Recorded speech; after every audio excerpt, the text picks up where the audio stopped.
There we go. Hi, guys. I'm sorry, I'm having technical difficulties. Every time I try to do this, I have technical difficulties. Hi. Welcome to Journey into Freedom, everybody. You know me, your favorite host, Red Gypsy. And who's with me tonight? I see Pam's here.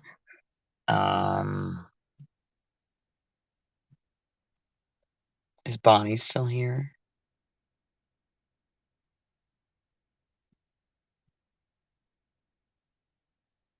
No, actually, they're not around right now, Pam. I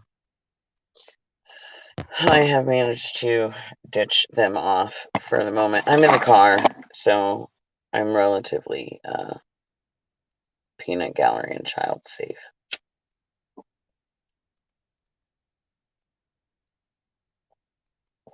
Note I said relatively.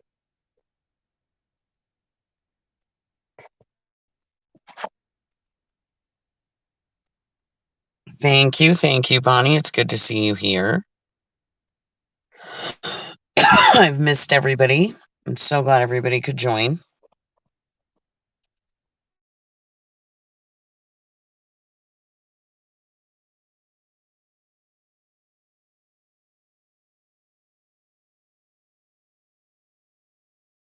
Homestead updates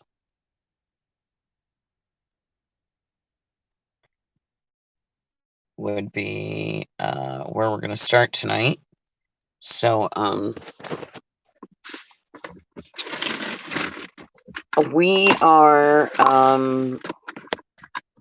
well, I got a lumber package together.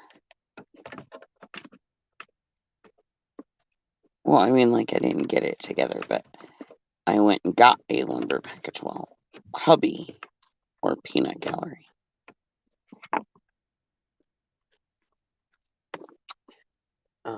Went and got a lumber package.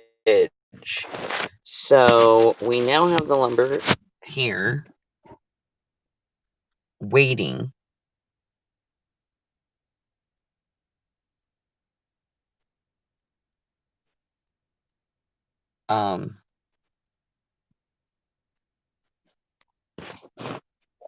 Just waiting to go up now. So that's pretty exciting stuff.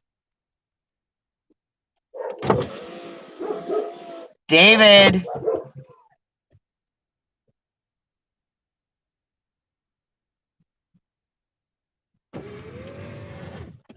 Come here, child.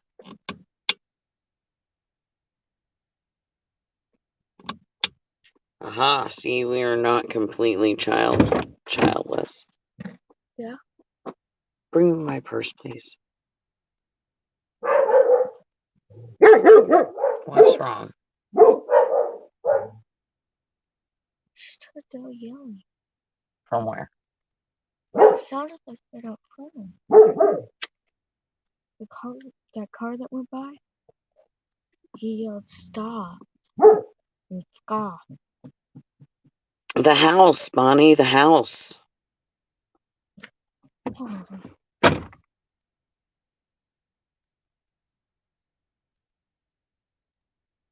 The lumber package is for the house. Now what we got, because we have to do it little bits at a time, lumber has gone up tremendously for anybody who's not aware of that. It's like tripled in price. So like what $1,000 used to get you is now like $3,000 worth of lumber. Um, so that's a downside. However, we picked up about $3,000 worth of lumber. Um, and it's gonna be the second story, like the loft area, which is basically like my room and David's room, on that second floor there. Um, and it's gonna be, I've got enough lumber. Well, we got enough lumber to do the whole floor there and put the walls up at least to my room, my area. Um, and then once we get that up and we get um, more of this paid off, thank you. You take my little vacuum weed. Um, I will, that will be done, and then we gotta whittle down a little bit more of what we owe because we went ahead and did like a credit type of a deal. So we paid a little bit, but we got more than what we paid for. So then we got to pay off a little bit more, and then when we get a little bit more of it paid off, then they'll give us the next lumber package. So we're basically going to be doing it like room by room, I can't. I don't know, Mom. I'm sorry. if that makes sense.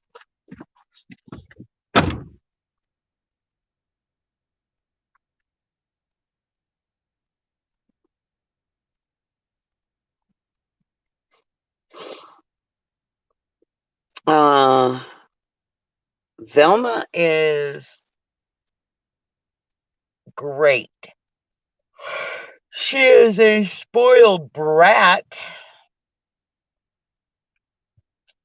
on every level of that word, but she's doing fabulously.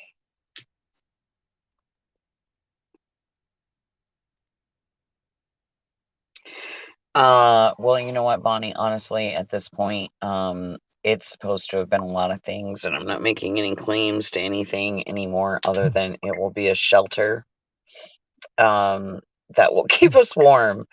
That's really all I care about anymore. I don't care what it looks like.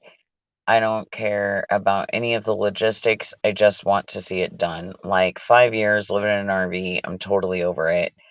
Um, I'm ready to have like an area, a space that's, wider than me.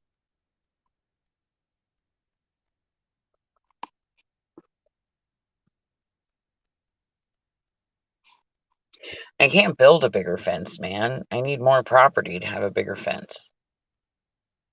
Um, which, hey, I'm always taking donations, guys. Donations for more property would be great.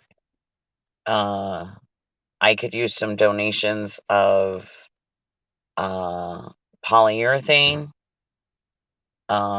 copper, um, silver, and any stones, rocks, crystals, pebbles.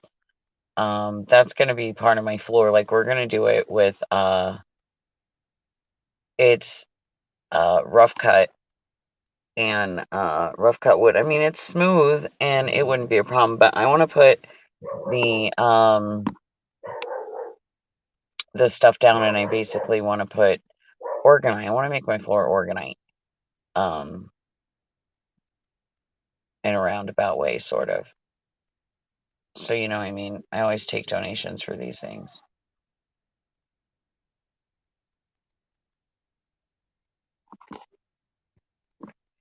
Bonnie, it's getting worse.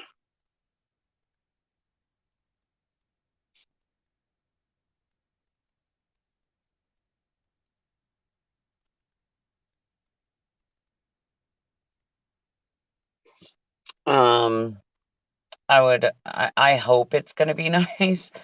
Um, but like I said, it's everything's an ongoing process,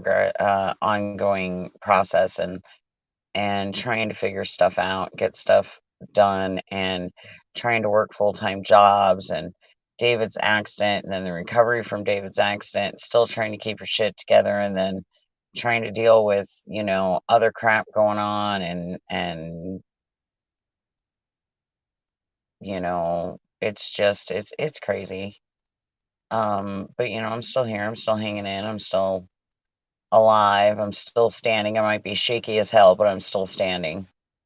It hasn't wiped me out yet, but I mean, it's been really close a lot of times.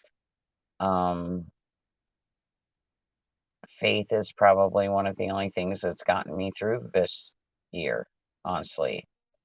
When I sit back and I think about the year, like, this has been the worst year of my life, you know? I mean, I thought I had had bad years before, but this by far has taken the cake. And it's not even like the COVID stuff really even that has been so hard. I mean, that's played a role in stuff, sure, but just the aspects of living and life in general have really, really been hard this year. You know, between, like I was saying, David's accident, my grandfather dying, my grandmother finally getting out of the home but being diagnosed with COVID, having to be kept there longer, and just everything that I've been through this year. Now with the possible potential of people watching David and trying to maybe no, there's no maybe. That's the intent. You don't watch a child through binoculars when you're 40 some odd years old. And you don't try to initiate contact with a child when their parent is at home through a fence. And you don't try to give them gifts, and you don't call them by another child's name if your intent is not to try to take that child or mislead that child or misdirect that child or harm that child in some way. I don't care what you say. And if you don't have that intention, then you need to learn the rules and regulations of dealing with other people's children. And maybe that's just me. Maybe I'm just old fashioned, but you don't do that shit. You don't walk up to somebody's kid inside of their own fence line and reach through it and try to say that their name's Jacob. Like, you don't do that.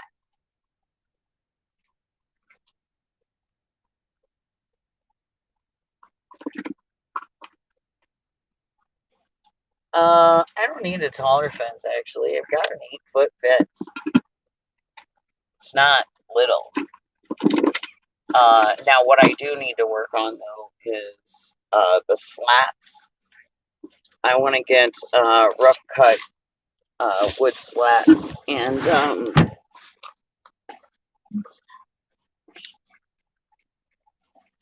I want to get rough cut wood slats and put them up as like privacy fencing. Kind of my plan.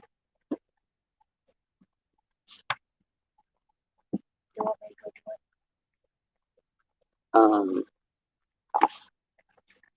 so that will be something to work on, that we will be working on later. Right now, winter's coming fast, and we got to get a better shelter in place. Um, because yes, we could do another winter in the RV. We could. I'm not saying that we couldn't, but I just emotionally, um, mentally, spiritually, I can't do another winter. I'm done.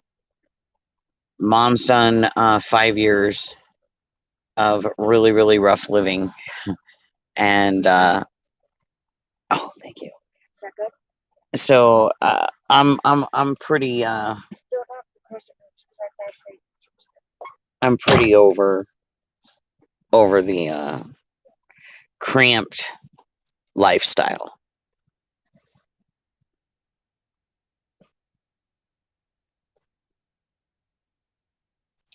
That's what it is, Pam. It's what you can do and when you can do it. The cost of stuff is outrageous, absolutely horrendous.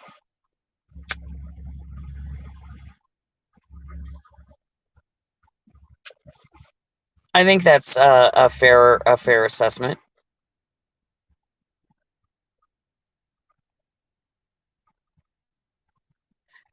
Yeah, Bonnie. Unfortunately, that's how I got to do it. It's just how it is. It's just the way it's playing out. Indeed, it's not just me. I realize, and actually, I'm quite fortunate and quite blessed overall in the way that my 2020's gone compared to some people I know. But for me personally, it's been a bad year.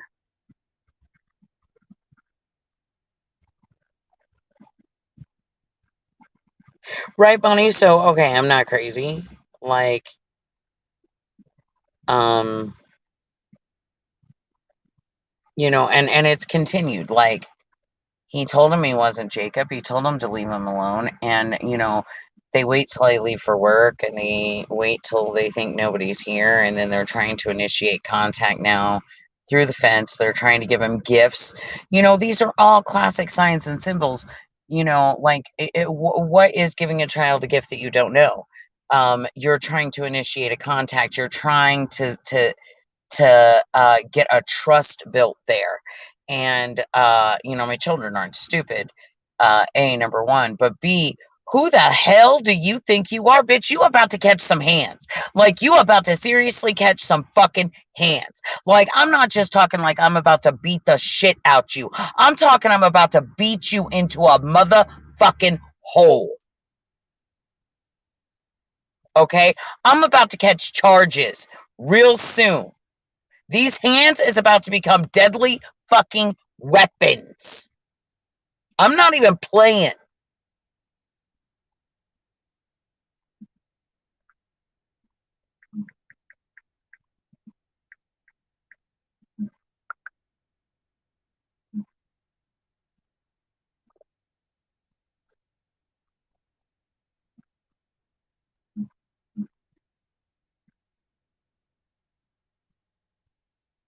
Yeah, all of my stuff right now is gonna be rough cut because we're dealing with a local sawmill. Um, so all of our money's staying local, which I like. Um, and I like that I'm able to help the local people and keep them in business. Already gone, he's already out of here.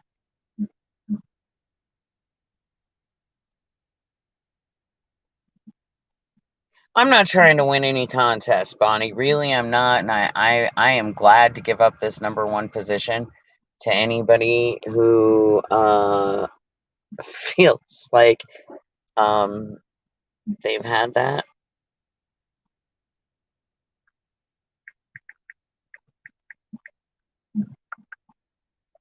had it worse this year.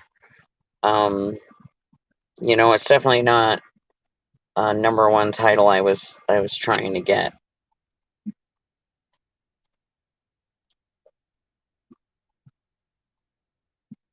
Yeah, I'm getting pretty heated, man. Like, it was bad enough when you was looking at my kid through some binoculars. Okay, that was bad. That was bad. That was bad enough. But now, like, you're trying to give him gifts. You're still calling him Jacob, and now you're also trying to initiate contact with my other son.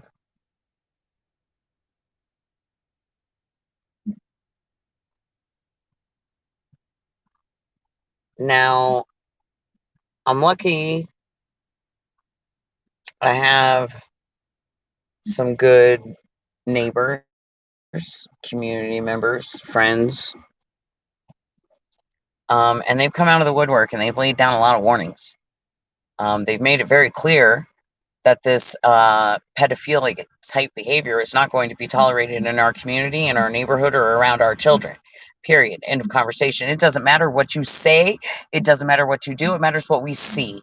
And it matters that you have done this. And it matters that in anyone else's eyes, this is very, very dangerous. In anyone else's eyes, this is crossing lines and you're crossing them all over the place. And we are not going to tolerate it. Like, we are not going to go quietly into the night. That is not going to happen. Like, we will fight and we will win. And you are not going to like it. Like, I am a beast. I am an animal. Don't make me show my teeth. Because if I do, it is not going to be pretty. Do not put a wolf in a corner and then tell her that you are taking her fucking cubs. I've worked hard to keep these damn things alive. I'm not even going to lie about that. I mean, shit. I almost lost David this year already. Like, I'll be damned if some human being on the planet of this fucking earth is going to walk off with him or deprive me of my son in any way. There is no way. God himself did not deprive me of my child. There is no way I will allow any human to.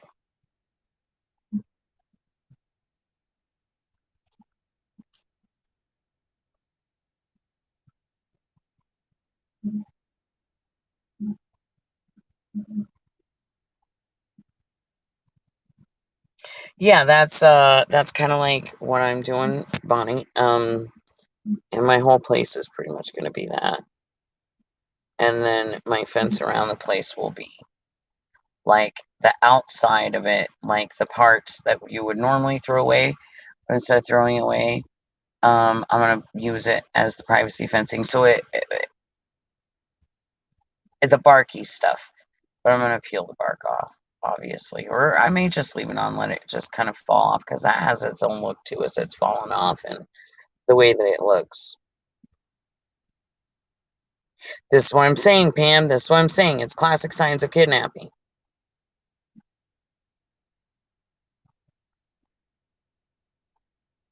Right, exactly. And that's where I'm at with it, guys. Like, I mean, totally where I'm at with it. So, um, it's not gonna be tolerated. There's way too many out there that are just not gonna let that go by. But so did you guys? Dwayne's gonna be joining us, I think, soon too. Hopefully, he said he was just getting home and he was gonna join us. So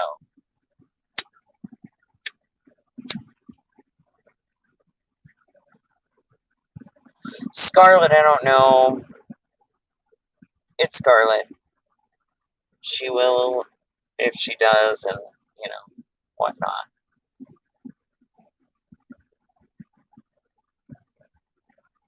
Hello, welcome to Journey into Freedom, Darren.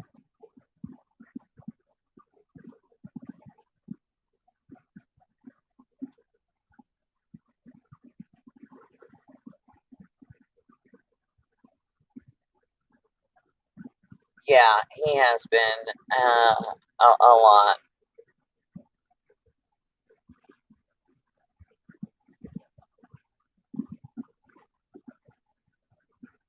Pam says hello to you as well over in Facebook land.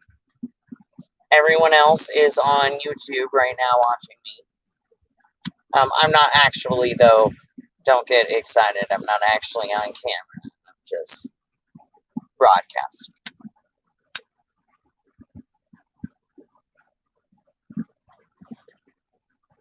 So, okay, guys, let's just the elephant in the room, right? Okay, so let's do it. What's up with the California bill? Y'all know what I'm talking about, right? You know what I'm talking about, right? Right.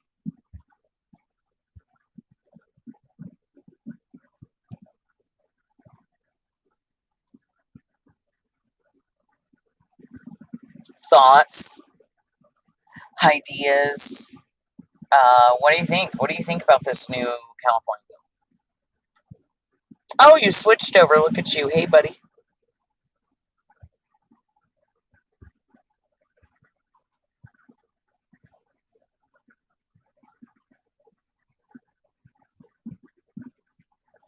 I do spiritual all the time, Pam, but we're not there yet.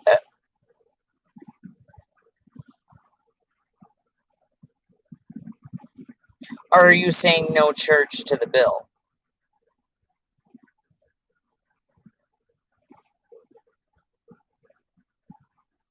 So, seriously, what do we think of this California bill that they passed? First of all, the one thing I'm going to say is I'm really bothered by the amount of yays and nays in the vote. I mean, I'm upset that it won, period, but wow, like it wasn't like a minimal win, which is what is most concerning to me about.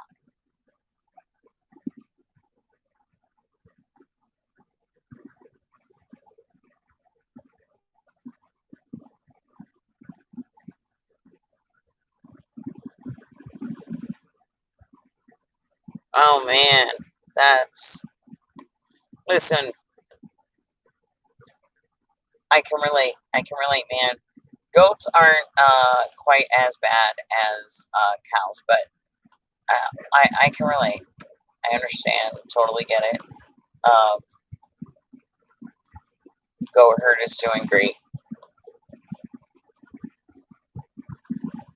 Right, Pam? The pervert bill? I'm just saying.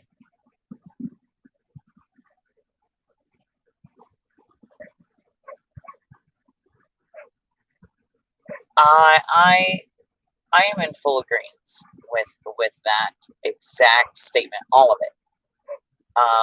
Bonnie, I cannot wrap my brain like okay, so now as long as it's less than or 10 years or less of an age gap, there's no there's no charges. So literally a 20-year-old can have sex with a 10-year-old. That's now acceptable by California law.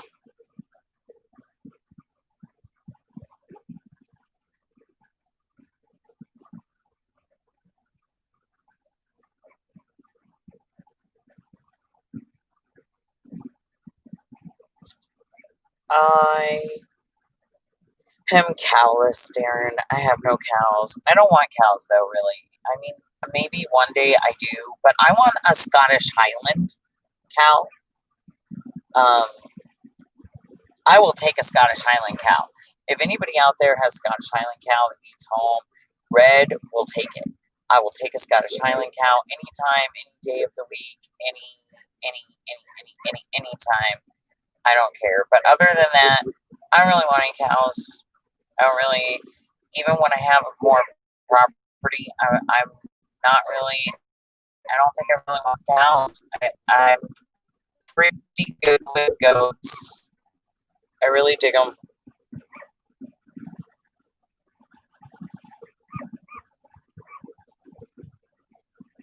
Yes, Bonnie, this is the new California bill, the pedophile bill, as Pam said.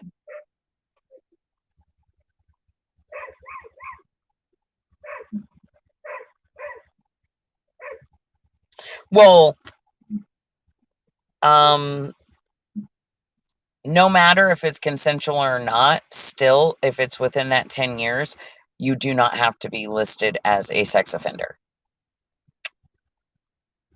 That's kind of one of the key things within the bill.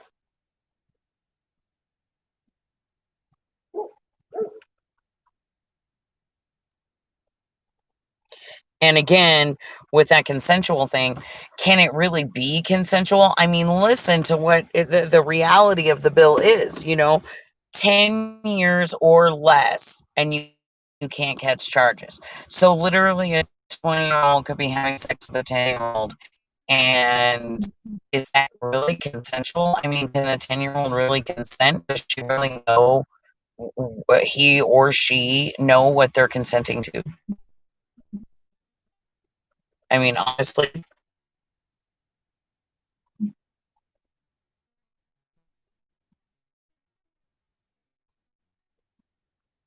it's happening everywhere, Darren. I mean, literally everywhere.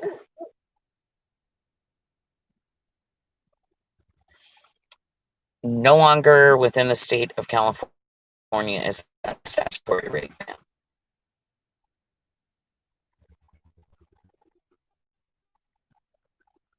Actually, there's really no thing really as statutory rape anymore in California because they just did that 10-year gap thing.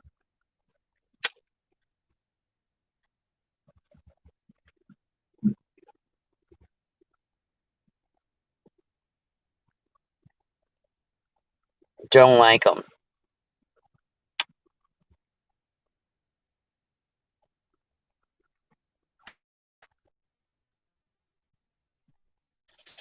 And I like my everything about a Scottish Highlander, and I love the way they look, the way they feel. I love their personality. Um, they are actually similar to Greyhound, and they're very so. I really do. I really do like them.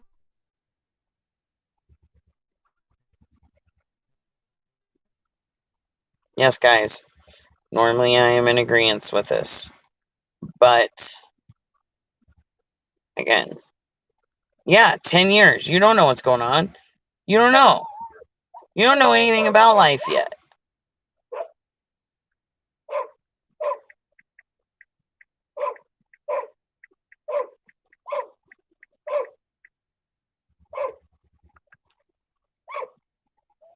Like, I mean, honestly,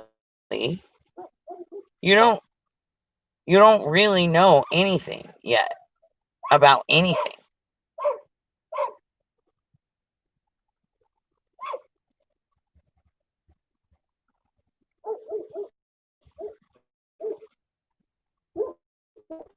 I would think so. I would think so, Bonnie. I do absolutely 100% hope that they do.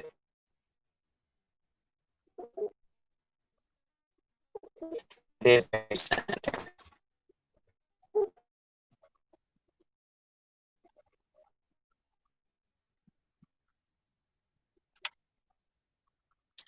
Um, they're getting out of control.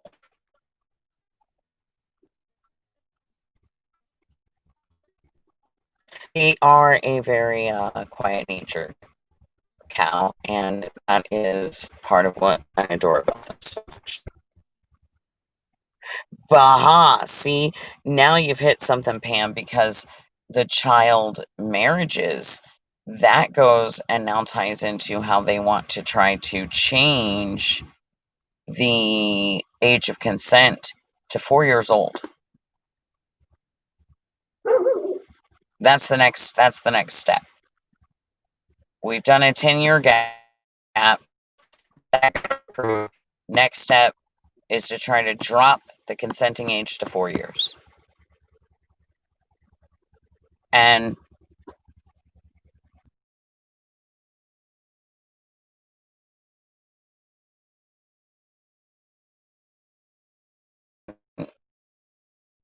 everywhere and around us, and it's a beautiful thing.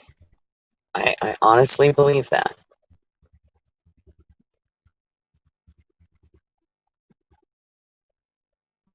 But there are certain aspects of other cultures that we here in our culture do not approve of and do not have to tolerate within our own culture. I'm sorry, but we don't. Hashtag sorry, not sorry, hashtag said what I said. We don't have to apologize for being who we are. We don't have to apologize that we don't agree.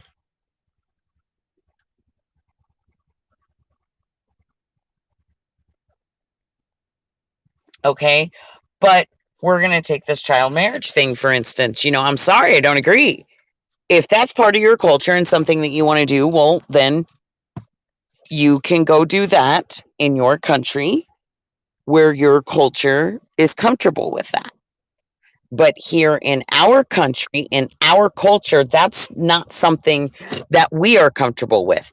And I could say a whole lot on it, but we are not supposed to judge others. I'm trying not to be judgmental, but I am very against harming of the innocent. And I feel that sexual contact with an innocent is harming them. Period. Sexual contact with a child is harming the innocent. I don't care how you slice it. I don't care what you say or what you want to do about that. But that's just how I feel.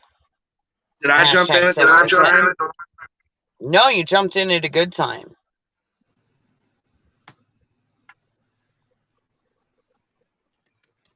Right. They do not consider. We're talking right now, Dwayne, about the, as Pam has dubbed it, the pedophile bill of California. Oh, that bill? The 10-year gap bill.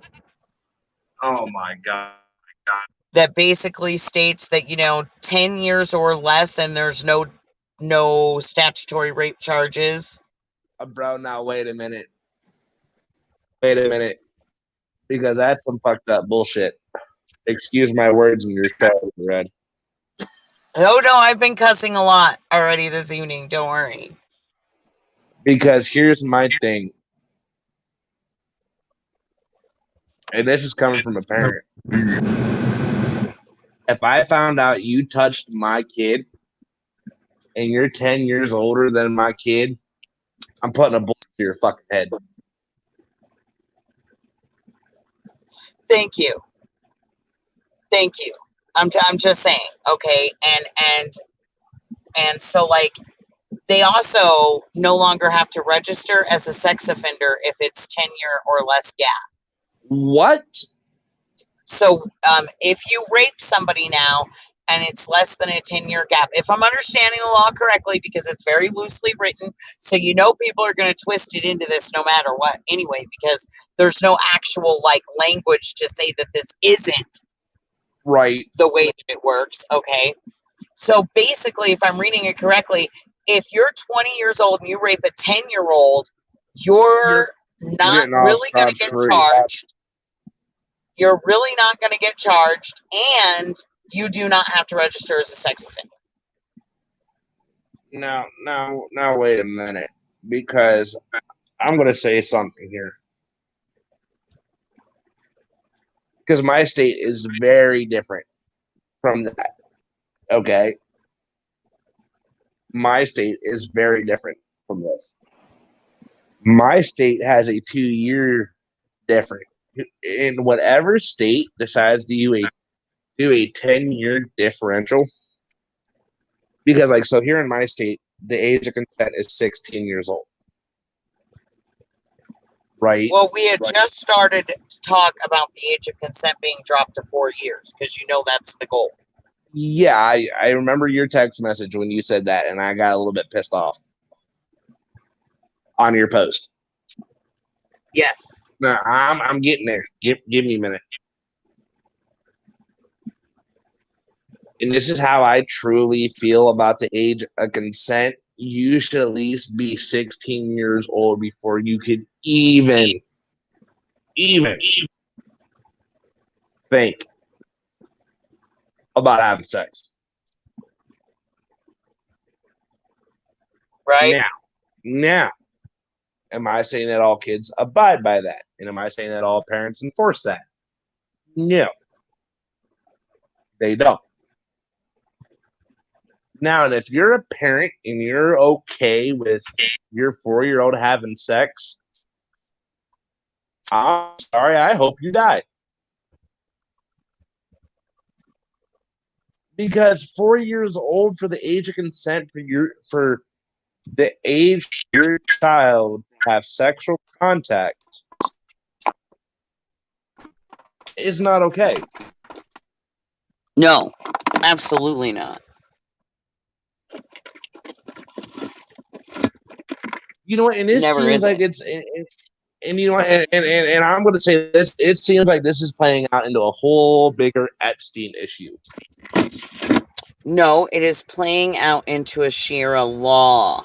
Oh, Shira It law? is it is opening for child marriages. No, no, nope. See, that's where I draw the line.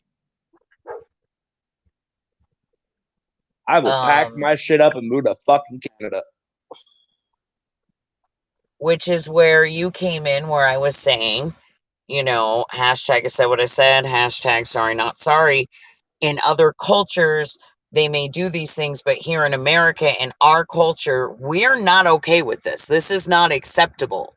No, it's not. This is not acceptable at all. Like, this is like, oh my God, what the fuck is wrong with the And government? we don't have to be sorry that that's not acceptable. We don't have to apologize for our culture and what we believe in. You've come to our country and wanted to come into our culture.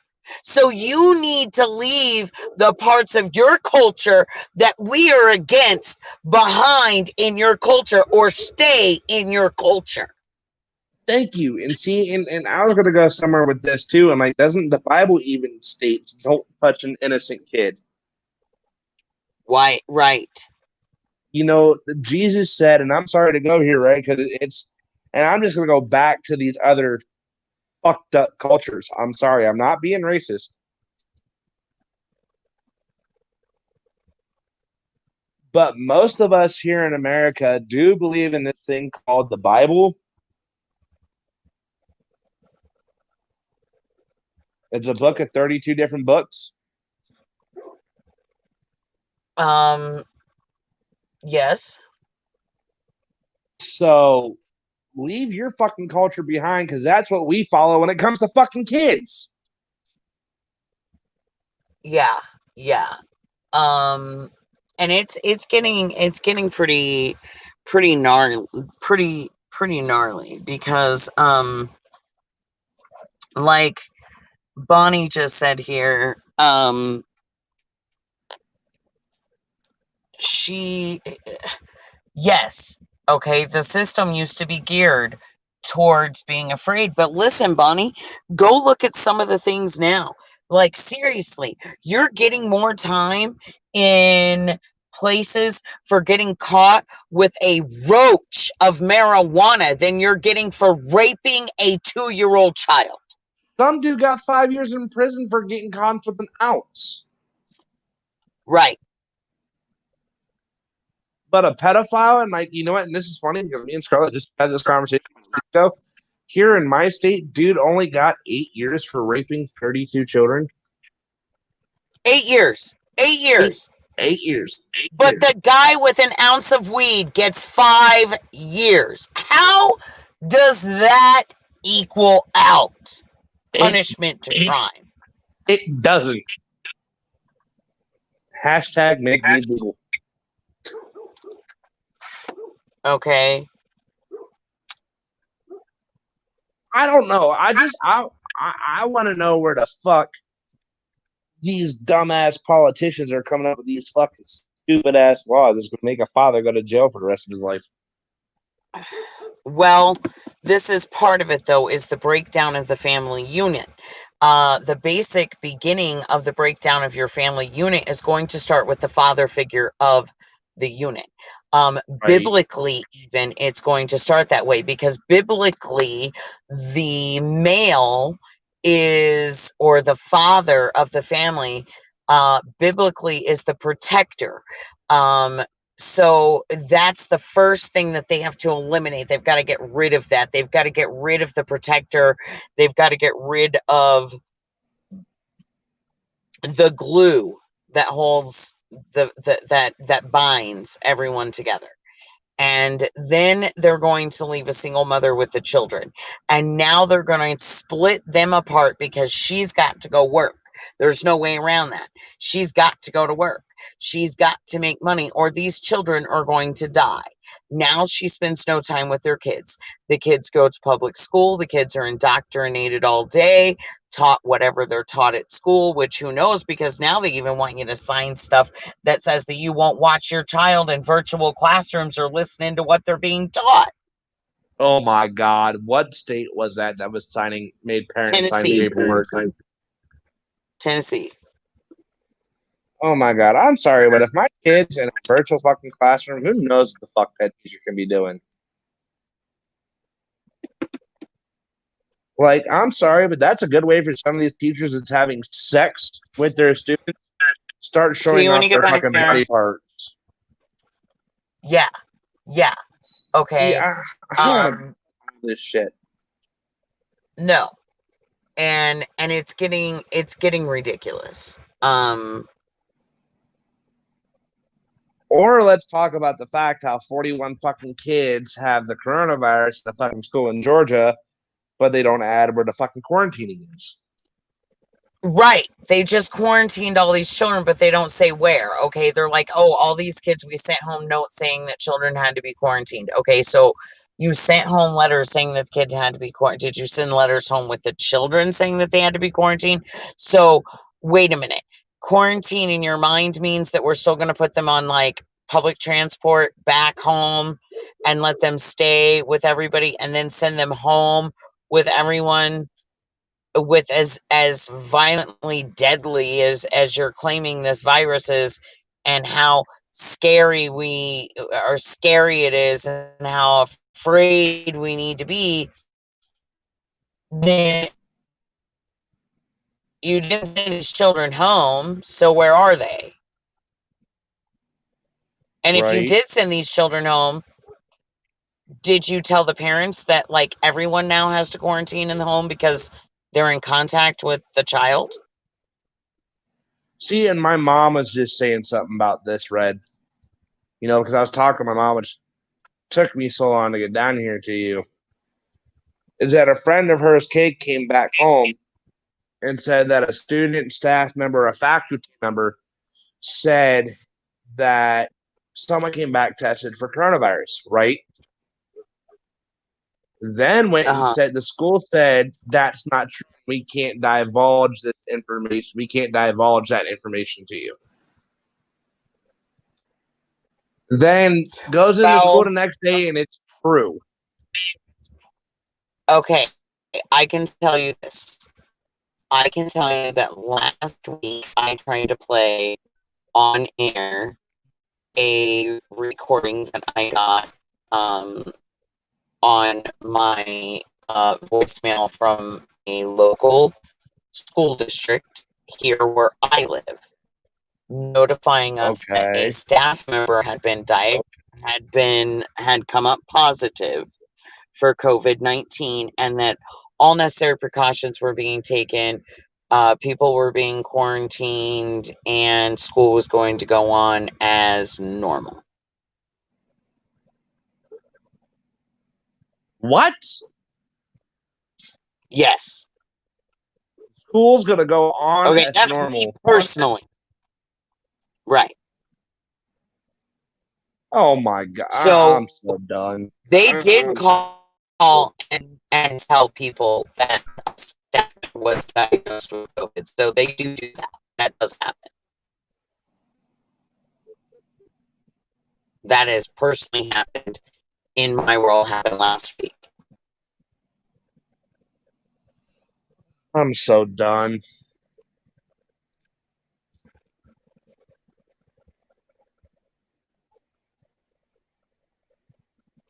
Can I just pack up and go to fucking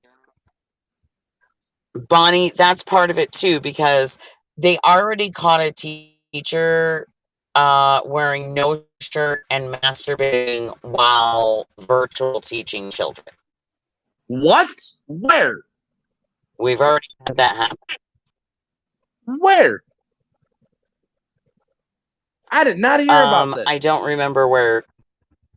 Yeah, you can look it up. Go look it up. What? I'm done. I'm so done. I'm done.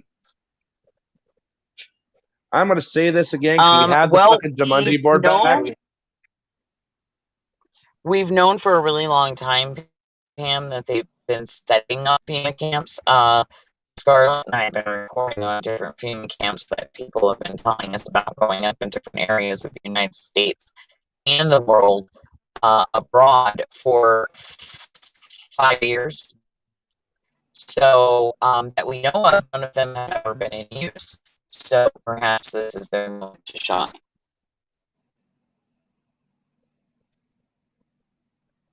And we started, more reporting on the FEMA camps too back when COVID hit. Go back in January.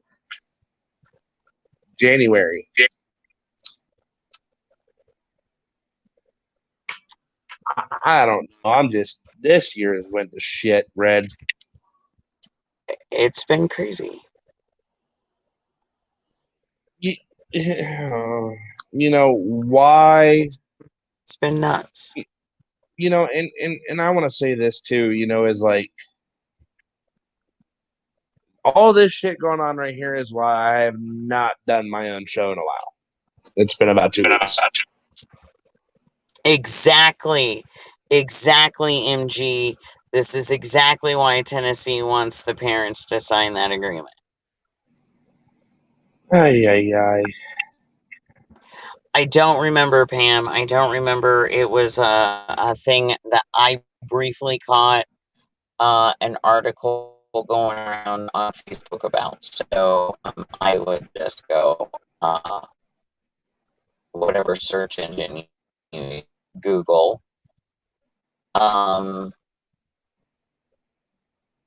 Look that up.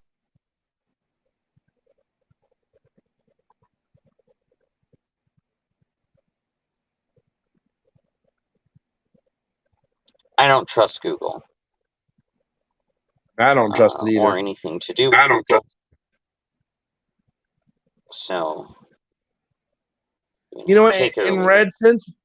since we're talking about all of this pedophilia, sex offender shit, but what the fuck is up with all these authorities finding like 123, 140, 150, 30 fucking kids in different states? I mean, God, I'm fucking looking at MSN. Authorities find 123 missing children in just one day during a Michigan sex trafficking operation. But yet again, you want to pass laws that allow Sharia law or Sharia law. Yes. But we're finding kids. We're still finding kids missing that are missing. And these people that are getting locked up aren't even getting barely any fucking time. Yeah.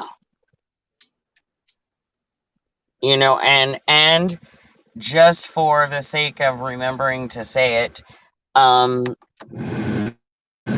Epstein absolutely did not kill himself. Nope, And he did not. Maxwell has now had all of her cameras turned off, and we still have a year to wait before they're bringing her to trial. So her ass is going to be dead long before she makes it to trial, or at least Epstein. Do you know what? Now listen, I've done my digging on Mr. Epstein. And the reason I know a lot of the information I know now is because of the documentary series Jeffrey Epstein, Filthy Rich off of Netflix. Right. Now, when I say I've never been my stomach, I've never been sick to my stomach watching that. Oh yeah, I know. I watched it too. It was pretty intense. The fact that, and I pointed this out, he made a deal, dude. He made a deal, and he got immunity for people. So I don't even know how this plays out with Maxwell. Like, does she have immunity for what they're trying to bring her up on? Because he got immunity for everyone involved, close to him, in his little plea agreement.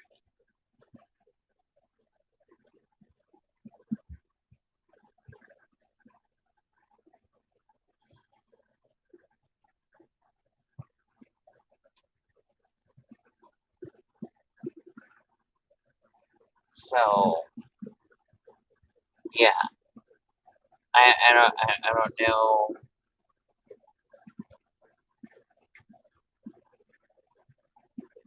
really what else to say on I ain't got nothing else on anything.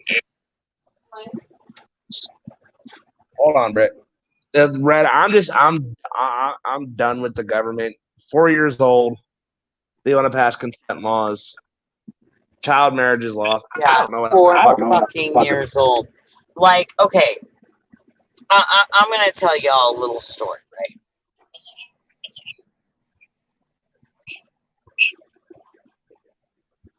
No, wait, before I do that,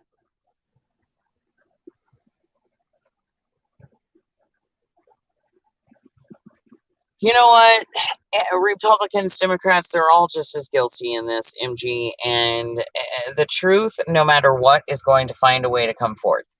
One way or another, the truth is going to come forward. One way or another, it is going to set itself free. One way or another, it is going to be heard. It may be hidden for long periods of time, but eventually it will come to the surface. That's what the truth does. So eventually it's going to make it there.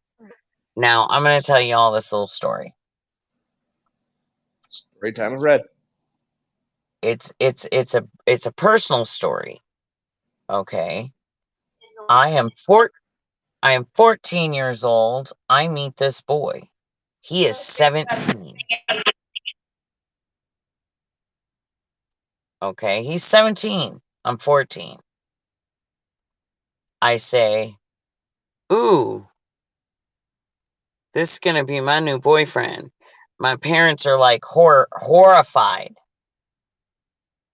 But rather than like, no, you can't do this. But my parents are like, okay, you can do this under strict supervision.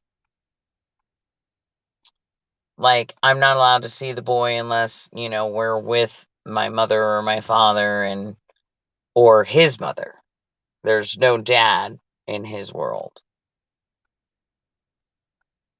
At 15 years old, now he is getting ready to turn 18. Because I was just getting ready to turn 15 when I met him.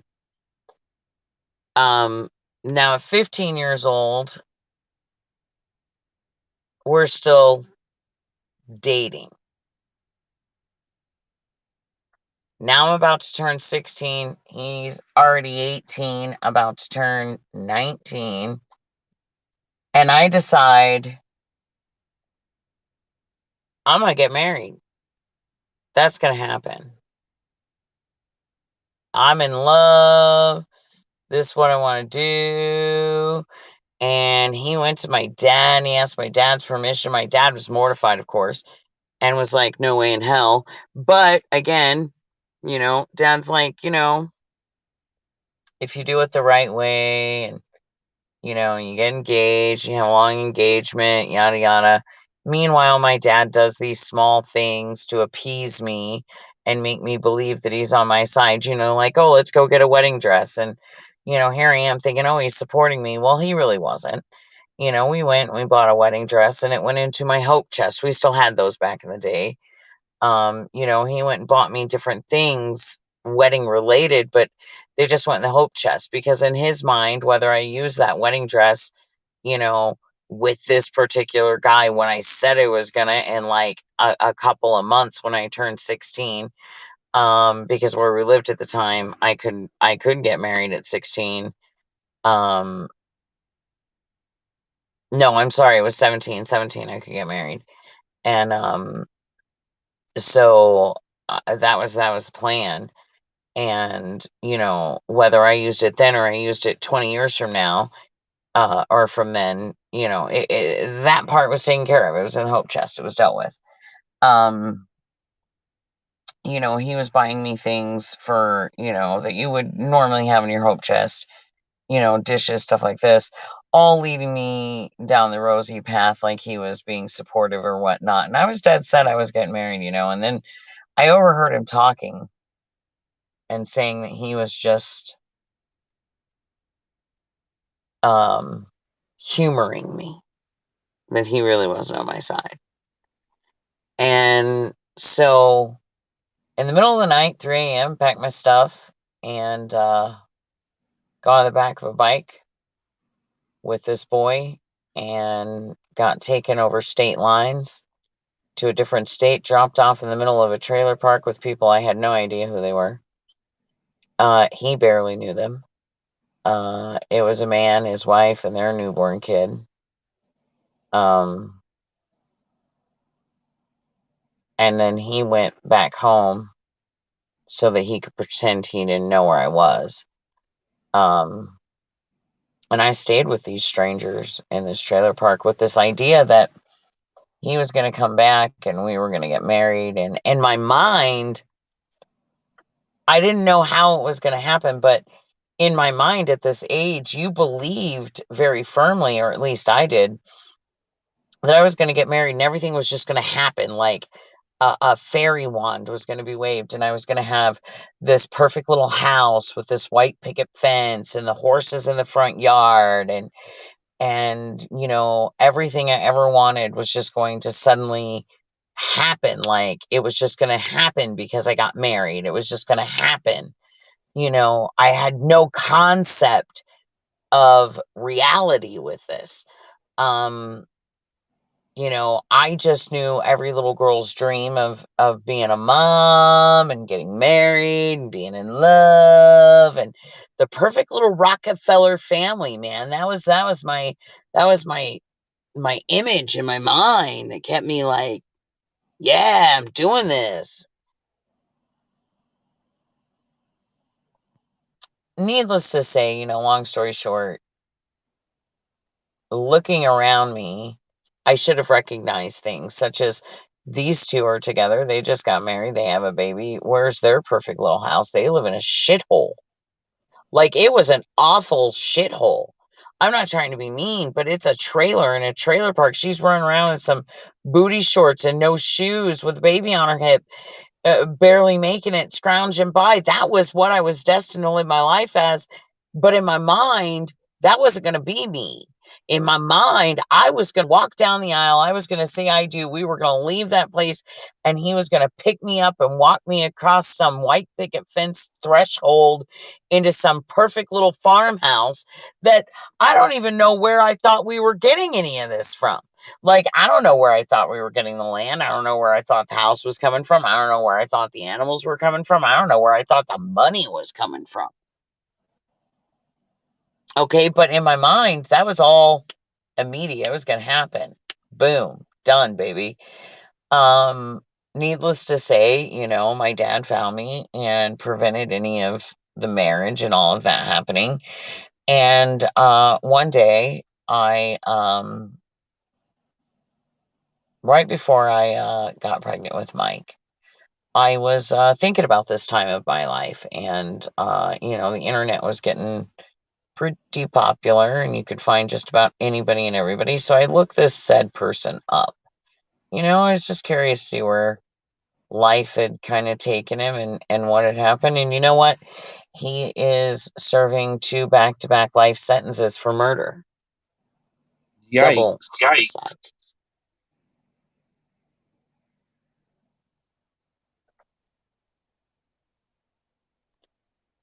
homicide. Now the moral of this story isn't for anybody to feel bad. It's more how anybody could think that a 4-year-old, 5-year-old, 6-year-old, 7-year-old, 8-year-old, 10-year-old, hell, I was 14, 15, 16, getting ready to be 17 going through this, and I thought I knew what was best. I had no fucking clue.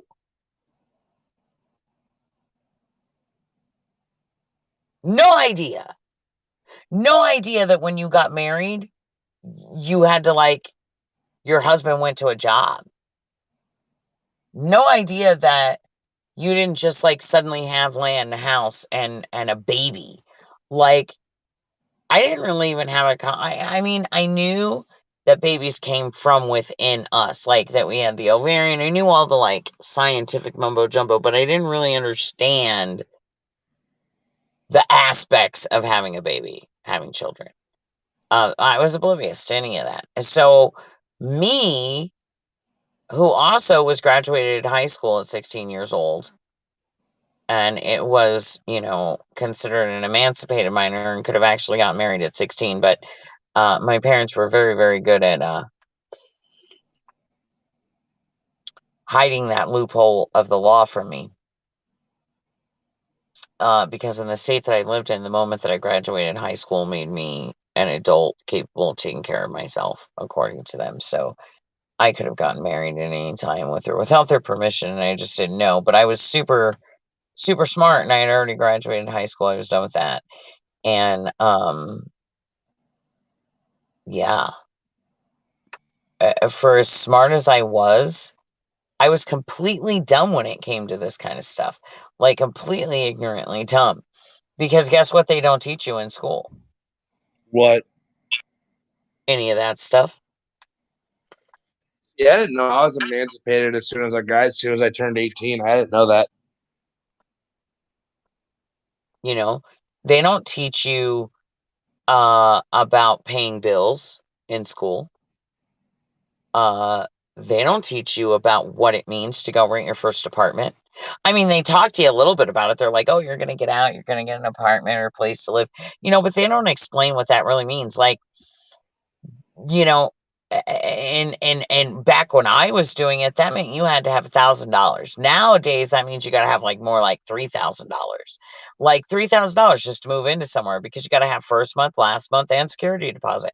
You're looking at around about $1,000, and that's cheap. That's like living in a shithole. That's like living in a basement apartment with a funky number and a half kind of apartment.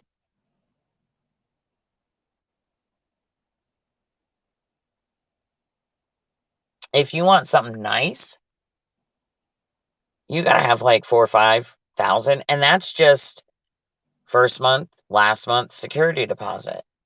Now, you want to get the electric on? Guess what? You need a deposit for that too. Oh, you want water? Need a deposit. Oh, you want the phone? Need a deposit. You want cable? Need a deposit. By the time you're done, you need daggone near like $6,000 to $10,000 to move in somewhere. School don't teach you that. School don't ever sit you down and say, you want to live on your own? You better start saving money. They don't teach you about saving money either, really. This, everything's just gone to a fucking mess. Like when I moved in to my apartment, back in 2018, I probably only paid for the apartment of $268 because it was prorated. But between the electric, getting our phone switched over, and everything, I spent about a good $400-$500 just trying to get everything done. You know what I mean? Yeah. Like, And the only thing I wanted to do is switch the internet over, switch, phone companies. God, when I went to my phone company, I had to pay $238 fucking dollars. No, for the down payment because of my credit, and then had to pay another $150 just to get turned on and get it serviced. yeah, this is what I'm talking about. It's insane. It's ridiculous. And nobody prepares you for that. Nobody teaches you that. Like Pam says, they don't teach you real life skills in school. So You know, like, okay, I was part back when I was in school, they had what was called FHA, Future Homemakers of America. And I wasn't like just in that, I was like in that. Like, I was like lead people in that. Like, I had roles and titles and I did competitions. And I mean, I was in it. Okay.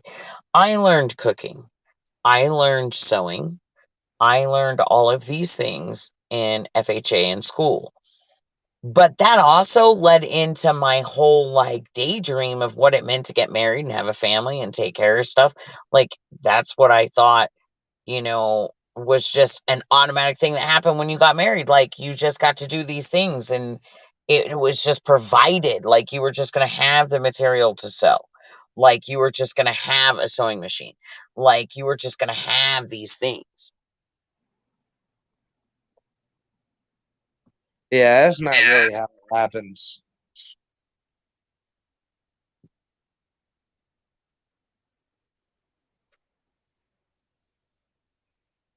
They don't. They don't at all, Darren. They don't.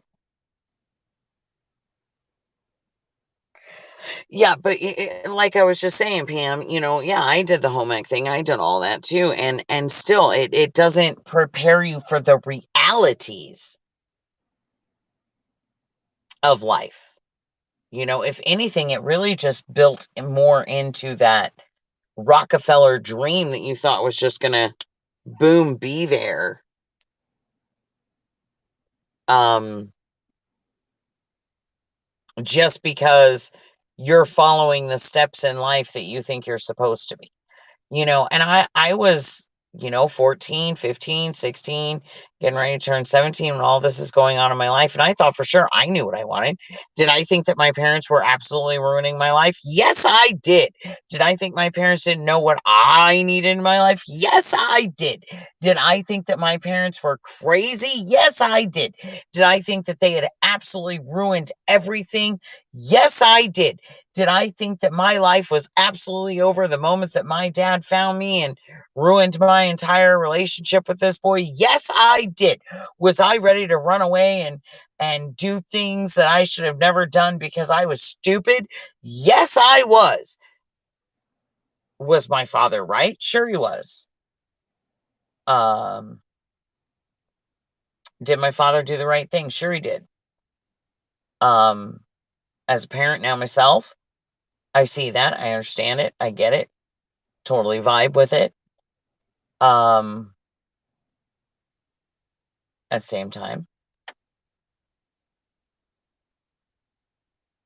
if I was that naive to the way things work, what the hell does a 4 or 5-year-old think marriage means? See? Thank you. They don't.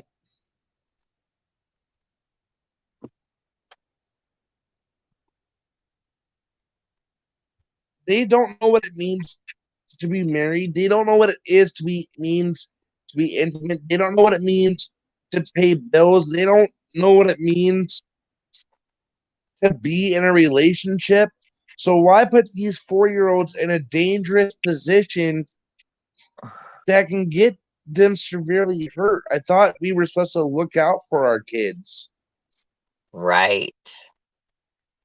Like with my son, I look out for my son. And my son's only 17 months, and I hope he doesn't have to grow up like this. Right. Because the one thing I'm always going to tell my son, and I'm going to instill in my son, is that if anyone ever just tries to touch you, don't be afraid to come tell me. Right. Come tell me so I can get you help. Come tell me so I know, so we can deal with the person that did it. Right. That's what we're supposed to teach our kids. We're supposed to teach our kids that it's okay to come and talk to your parents.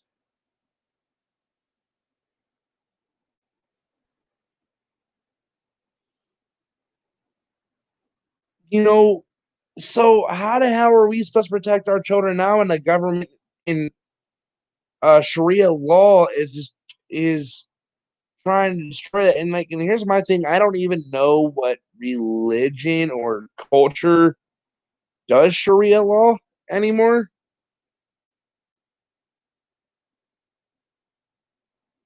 Like, I totally don't remember.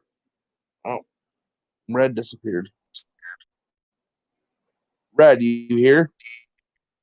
I am. Hold on, guys. We're waiting for Red to get back. I am back. Oh, you are back. Hey, you're me. I know, it did that to me. But what is it? But what culture is it that does Sharia law? Because I totally forget.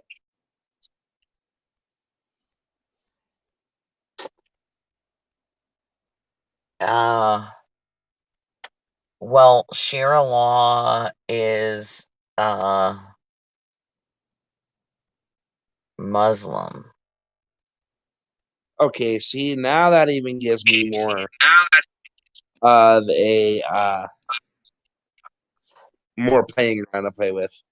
And I'm not gonna be nice here because I've never really liked Muslims. That's just me. Particularly now for this reason.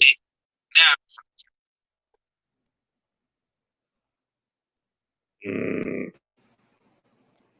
I always knew Muslims were up to no good. Yes, and you're hearing me be a little bit. Never mind, I ain't going there. But how the fuck do these people do that though? Like marry off your kids young, let them have sex young? Yeah, I don't know. Right, I wasn't allowed to have sex until I was 13. I wasn't 13, allowed to have 14 sex. years old. Listen, I wasn't allowed to have sex ever as far as my father was concerned. Like that just and even when I was 15 and I had sex for the first time, I was 15 when I had sex for the first time, which was again why I wanted to marry this guy because it was the first guy I ever had sex with. So of course I'm like, oh, everything says that if I'm going to have sex with him, and I had sex with him because we were engaged. That was the whole thing. Like I was so naive. This older guy found me and fucking asked me to marry him just so he could take my virginity. It was all a plan. And I See, gave him my virginity on his birthday because we were supposed to be getting married next year. see, nah, nah, nah, nah, nah, nah. And I'm just saying, if that kind of stuff was happening in my world at my age, you're not going to tell me why. Why does a 40 some odd year old man want to marry a fucking 5-year old girl? Why? What the fuck? Red, I'm not laughing. I've never heard you yell. Okay? Like, serious? You are going for a child because there is no adult woman on the face of the planet that will tolerate your goddamn bullshit. So You you make a have point there. to take a child. Because if you was any type of an actual man, you Come could on get now. a woman, an actual woman with some titties and a vagina that's large enough for you to be in it. Hold on, Okay? damn Red. Go ahead. Okay? But when you are fucking 40 some odd years old, fucking marrying fucking 4, 5, 6-year-old little girls, and being like, this is my wife. Listen, okay, if that's your culture, whatever, I'm sorry, but I live in my culture, I live in my world, I live in my little piece of the United States of America, and here in my culture of my world, you, sir, are an absolute piece of fucking shit. See, that's exactly what I You, just sir, said. in my neighborhood are going to be shot and killed. See, and that's what a lot of people don't realize, that, you know, and I'm new to being a father, right, Red? Yeah. I'm new to it. My son's only 17 months old. I'm still new to being a parent. But I instilled in myself, as soon as I figured out that I was going to be a father, that no motherfucker would ever touch my kid. Right. Or any other kid, for that matter of fact. Right. Because when you become a parent, your differences on kids change. Oh yeah, absolutely. Because Absolutely. when I was growing up, I didn't give a fuck what happened to anybody else. Right. I'm now a father. My son smacks his head off a fucking something, and I'm picking him up every fucking time. Right. Don't touch my fucking kid, or you're gonna fucking die before the cops can get here. You know what? I'll fucking beat your ass first and call the fucking cops, just so I can fucking, after I'm done calling the cops, sit there and beat your ass some fucking more.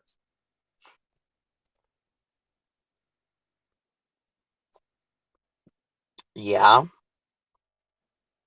I don't fucking play that shit. That's a kid's fucking innocence you're fucking taking. I'm a fucking childhood sex abuse survivor. And I know how these fucking kids are gonna fucking feel if this fucking thing goes into effect.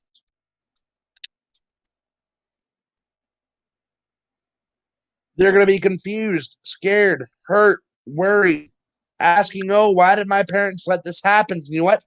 We're gonna be the fucking ones to blame.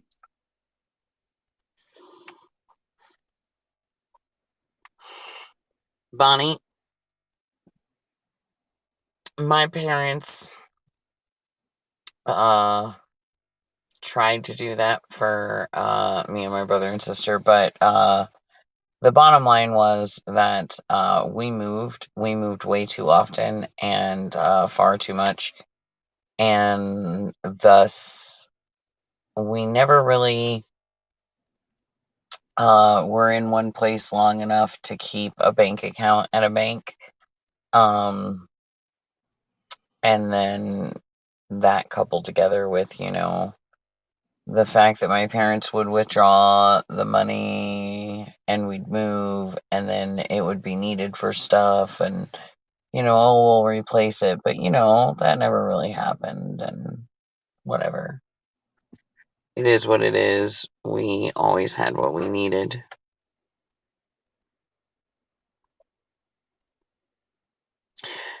You are still trying to process the world and your brain is still trying to process the world. So it is very difficult when you're being groomed already to be, pretty much sold off, because whether they're receiving money or not, things that happen in these cultures when the daughter is married to the older gentleman, the parents provide a lot of things for this man to take the daughter as his wife. Offerings are given and things happen that way, and vice versa. He gives offerings to the parents for the child, land, homes, things of this nature. They do it for prestige. They do it for bloodline. Um, marry her off to this older gentleman who, has a high status in the society. Get our family name in with this family name, tie these families together to make a more powerful, um, family line, a more powerful name in the society, a more powerful name in the community, the culture. Um, these arranged type marriages, child arranged marriages. This is what they are. Now, many here will use the excuse that we've done the same thing here in America, and to a degree, I Yeah. guess we have. However, where we did differ is we did do arranged marriages. We did do things like, my son, for instance, say I wanted to do an arranged marriage, and I said, you know what, um, my son and my best friend's kid, they're gonna get married. Um, it wasn't like we were like, oh, he's so much older and we're gonna marry them off. No, we did arranged marriages like this kid and this kid are going to get married and when they turn of age. Now we groomed them for each other. We groomed them to marry each other. We put them together. We had them court one another. We did these things, sure, but we were not marrying them at 6 years old to each other. Right. And like my fiance's father kind of did the same thing, but she told herself that she doesn't want to be a part of something like that. Because her father is old school Baptist. Like, I'm talking like Bible thumping Baptist. And she looked at him the one day and went like, I know you want me to marry this certain person, whoever that is, but she went like, I'm in love with someone else and you're not going to control how I live. Does that make any sense, Fred? Oh, yeah.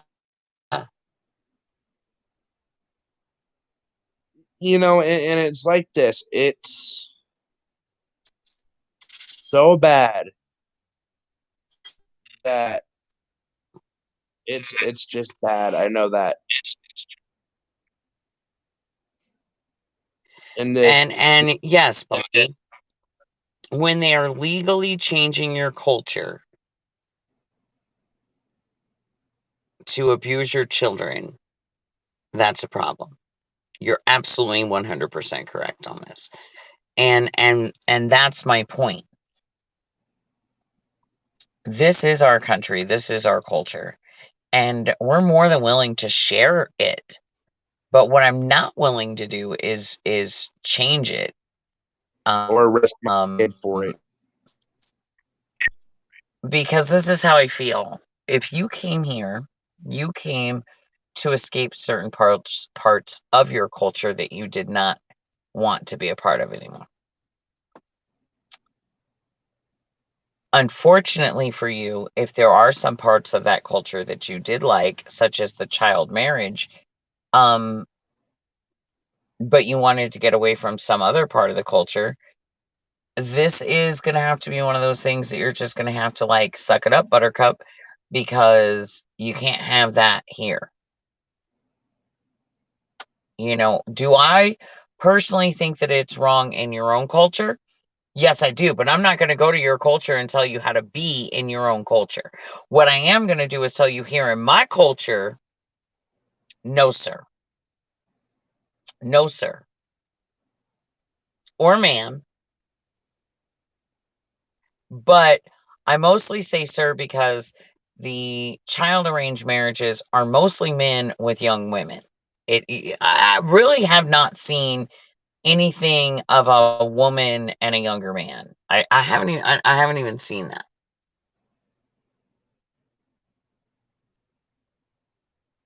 So it is very one way.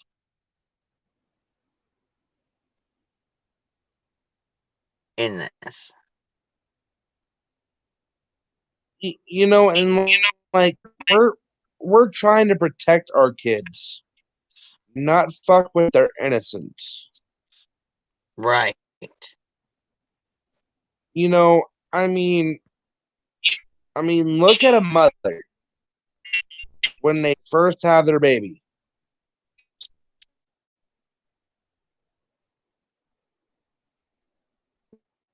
Right. They're protective. It's a mother's nature. And I'll give an example with Mackenzie when she was with my kid the first time. She's normally a heavy sleeper. She hears my son cry not once, not even for a second. She's up out of bed doing what? Grabbing him. Because why we have, us parents have what we call a protective nature. Right. When we become parents, every mother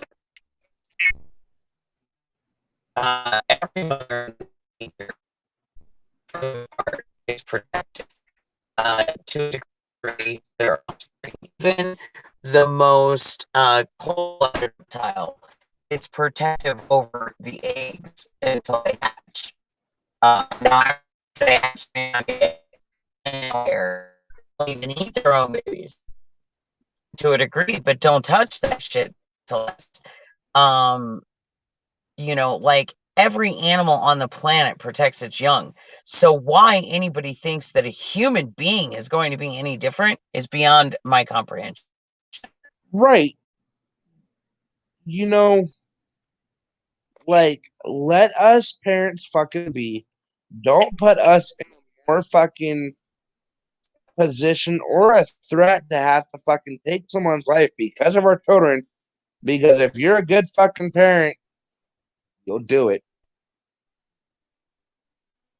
And then there's going to be these parents that don't care that their children's being married off or can have sex at the fucking age of 4. Like, what? Like that case that we just saw.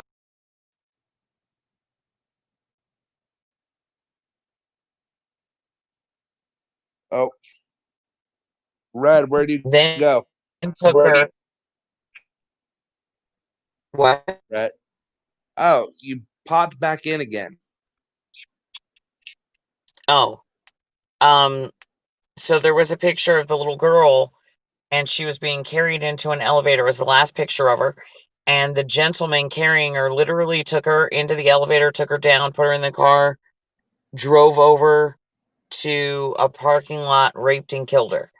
And the mother gave the child to the man because she owed him for drugs, a $200 drug bill. She gave her daughter to that man to pay off a $200 drug bill. See, and I've actually seen that happen. You know, I'm not really supposed to talk about this shit, but I'm going to be no longer with the department. I'm not going to say which one. I seen a 14-year-old that was traded for sex because the mother was no. She went to buy the drugs. Was $50 short. They said, "Well, if you have sex with 5 of us, that will account for it." Told them no, and they shot her 7 times. Yep. Yep. And let me tell you something. I almost lost everything I had because once the mother admitted to it, the mother went flying from my hands to the back of the truck. Like, I threw her into it. Like, I threw her into my truck and got in her face and going like, "You're a piece of shit." I believe it. Give me Well, guys, as I am here to entertain you while Red is going somewhere. I don't know where. Red, Man, StreamYard is really giving Red, me are a you hard back? time. I am. Are you okay? I am okay. I said, give me just 1 second. I'm going to run and get a drink, and then StreamYard, like, cut me off.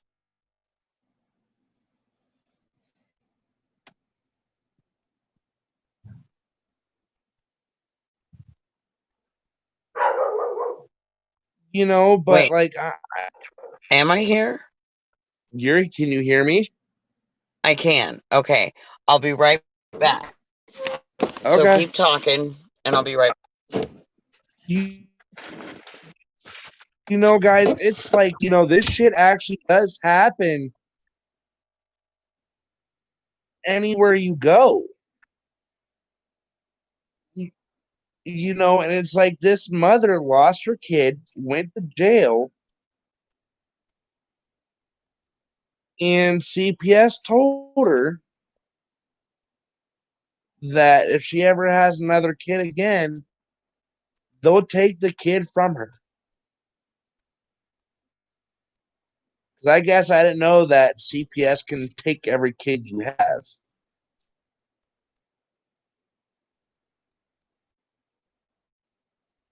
And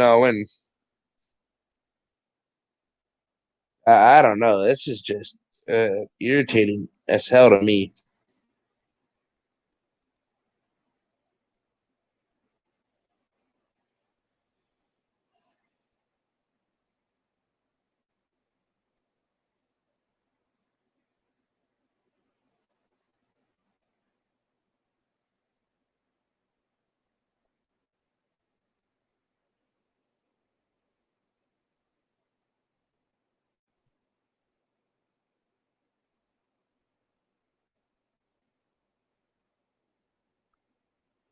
Like I said before, you touch my kid, I kill you. And I will kill you. No ifs, ands, or buts about it. You will die.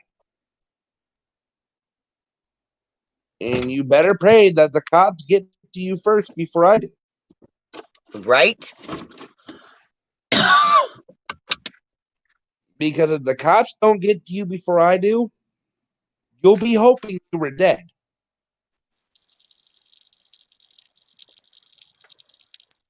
Like, I'm not kidding. Like, this is, and I know I've said this a couple fucking times, but I am irritated as shit. I am a father. I'm gonna be irritated. And I told a cop this here in my area. Let someone ever touch my kid like that. That person will die. And he went like, you'll be spending the rest of your life in prison. I went like, good. Another fucking pedophile off the street. Right. Like I see all these posts on Facebook of the dude fucking used a sex offender registry site to beat the shit out of homeboy because he was a fucking registered sex offender. The judge compelled him for it.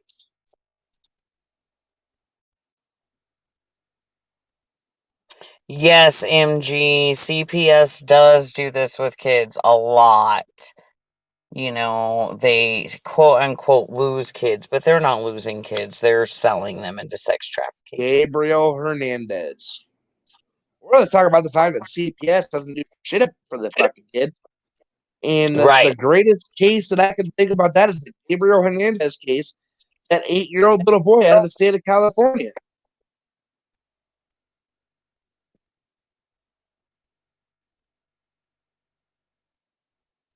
The cops threatened to arrest him because he was lying.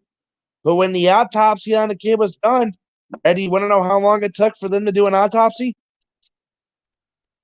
It was a long time. It was 2 days. Yep. To do an autopsy on an 8-year-old boy who had cigarette burns, ligatation marks, airsoft to be pellets able in to his document arm. everything. And that all those CPS agents, everybody was like, oh, they're all being brought up on charges. You know, they all walked scot-free. But the parents don't. What type Right. of shit is that? You arrest the parents and sentence them to prison, but the CPS caseworkers, it's not even the workers I was fucking worried about. It was the fucking supervisor, Red. Yeah. Because you want to know what I ended up watching on fucking Oh, I watched that whole thing too. So you know where I was going in with it. And they showed his body on it. Oh yeah, it was horrific. I cried. I think I puked.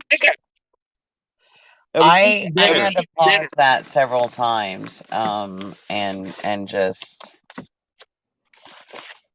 hold out, man, because it was right. And like my mom tried to warn me.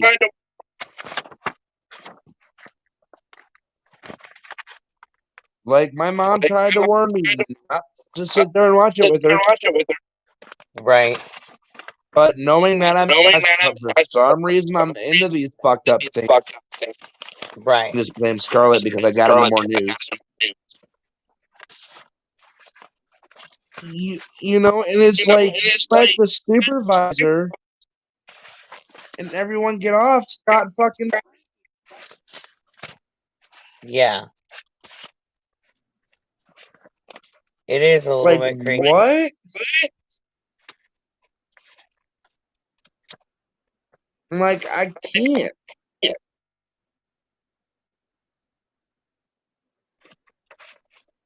Like, I'm sorry, but you want to do what with my child? Or you want me to be okay with this happening to my child? Like when someone called CPS on me and my ex-fiance, I was so pissed. The fuck are they gonna do?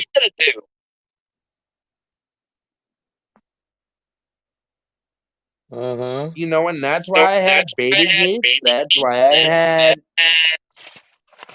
you know, and I went and met with her and I told her my house wasn't baby proof, and she went like, your house needs to be baby proof before I come see your house.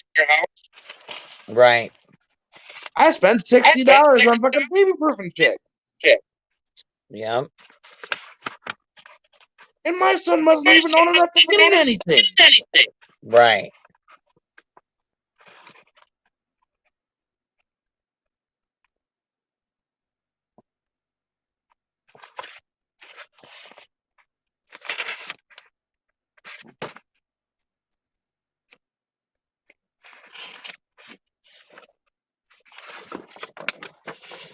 Oh, I found that. We're going to talk about that. Look at that. Things you find when you're looking through papers. It's always the greatest when you find shit, isn't it? It is. It is. Especially when you find good stuff. And you're like, hey, now, wait. What was that? You know, and I don't know. And by the way, guys, I do want to say this, is that for a couple weeks, I'll be on every night because I think this week is my last week at McDonald's. Why? Oh, Red, I didn't tell you. You didn't hear none of this shit. Ooh, Scarlett heard about some of it, but now you can hear about it. I've been treated so horribly at McDonald's. I had a midnight manager who was so verbally abusive, he put me in the bathroom fucking crying. Oh, wow. I was getting called a useless piece of shit, getting called worthless, ungrateful, arrogant, stupid, retarded, that I would be nothing in this company. And he physically laid his hands on me. And you want to know what the bad thing is, Red? Mm, He's still a manager. wow. And I've been on base for about a week, but I think this week will literally be my last week.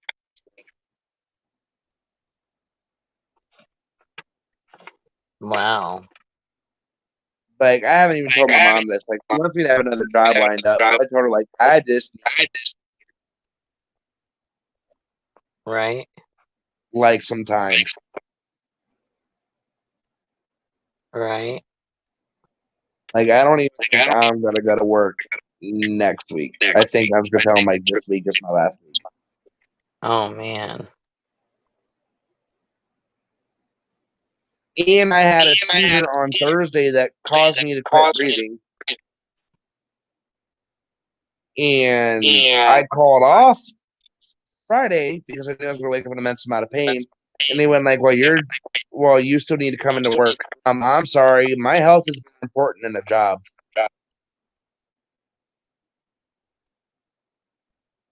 Yeah, but that's just a little short notice. Letting you all know I might be on week next week. I don't know yet. Nice. Okay. All right. So while we're talking about this child stuff, because it all ties in together, right? Like even down to the vaccines. Oh Lord. And so this is a little like handout, I guess, that my chiropractor's given out. And it says vaccines didn't save us. Deaths from infectious diseases had declined well over 90%, long before vaccination was introduced due to sanitation, clean water, and improved living conditions.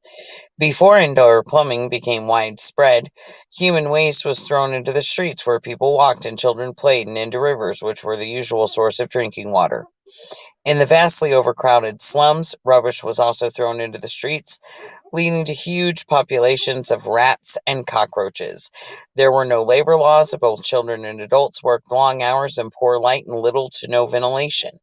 Food was of poor quality and spoiled easily. Families were crowded into small, dark rooms and clammy cellars, which often also served as their workplaces. People were often close to financial and physical collapse. After sewer systems, clean drinking water, refrigeration, and improved housing and labor laws were introduced and enforced, deaths from infectious diseases declined rapidly. A similar decline occurred in diseases for which there has never been a vaccine, such as scarlet fever. In the mid 20th century, as vaccines were introduced and became widely used, the harm they caused became evident. By the 1980s, drug companies were being sued so often for injuries and deaths caused by their vaccines that they threatened to stop making them altogether. Consequently, in 1986, Congress passed the National Childhood Vaccine Injury Act. After the passage of this law, which absolved drug companies from all liability for damage caused by their vaccines, the number of vaccines administered rose rapidly, and so did the number of damaged children. What happened next? The vaccine schedule triples. 1953, CDC recommends 16 doses of 4 vaccines: smallpox, diphtheria, pertussis, tetanus, between 2 months and age of 6. 1983, CDC recommends 23 doses of 7 vaccines: DPT, measles, mumps, rubella, polio, between 2 months and age 6. 2013, CDC recommends 49 doses of 14 vaccines between day of birth and age 6. U.S. child chronic disease increases. 1976, 1 child in 30 has a learning disability. 1980, 1 child in every 27 has asthma. 2001, 1 child in every 555 had diabetes. 1992, 1 child in every 500 developed autism.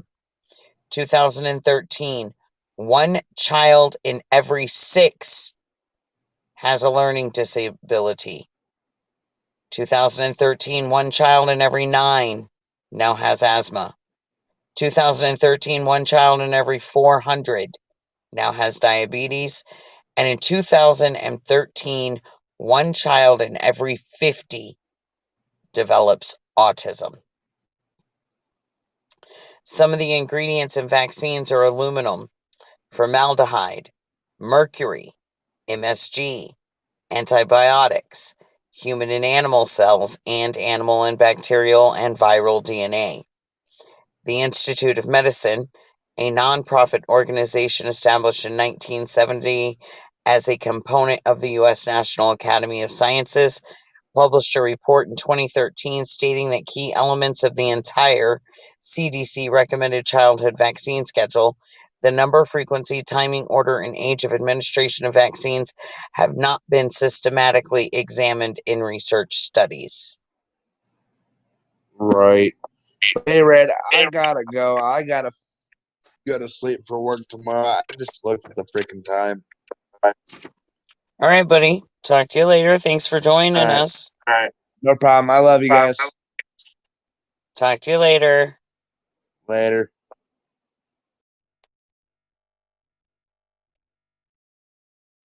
Penicillin, Bonnie, right? Another good one.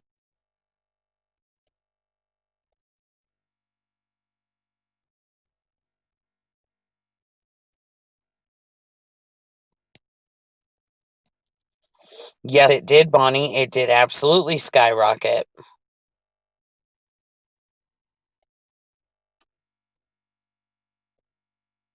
Ha ha ha ha ha ha. Right, MG, I'm with you. I'm with you on that.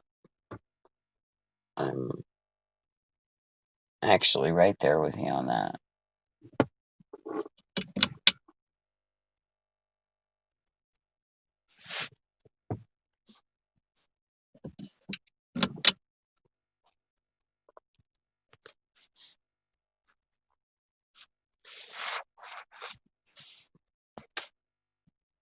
Yes, and peanuts also. Peanut oil, and that's why we're having so many peanut allergies and such going around, I believe.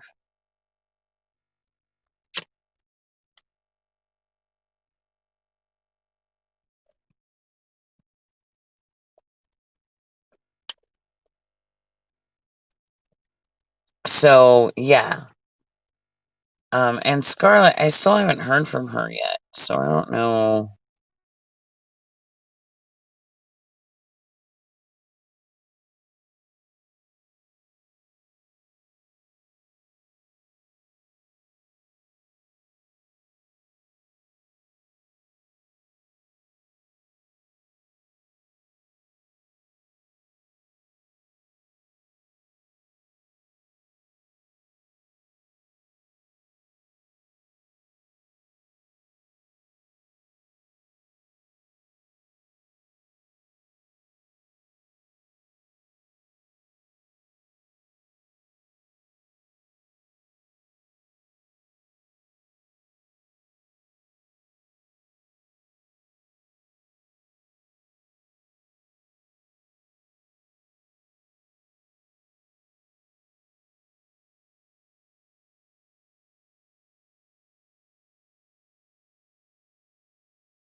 Guys, I'm telling you. StreamYard is not liking me tonight.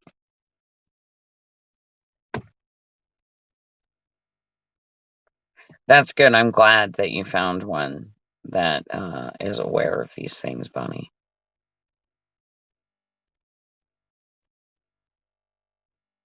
I'm sure it is.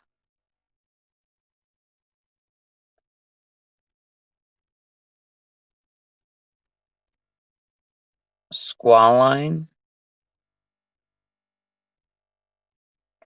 Doctor on a TED, you mean?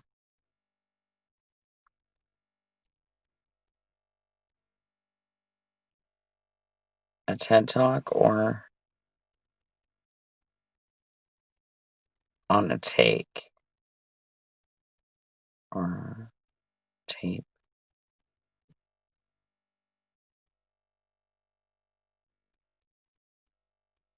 Moo o'clock. I love it, Darren. Enjoy that.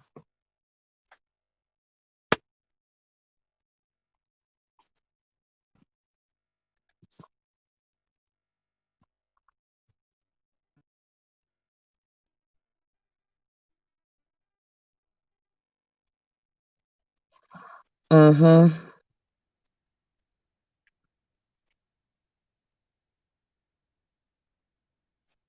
Yeah, well,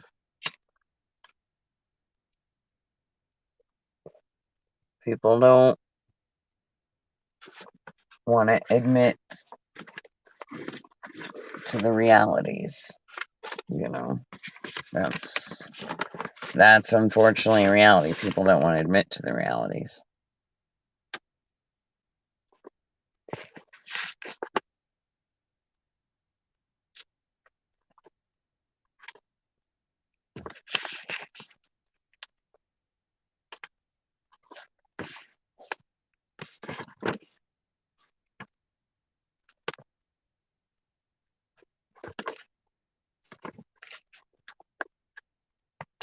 It's it's a little scary where we're coming to.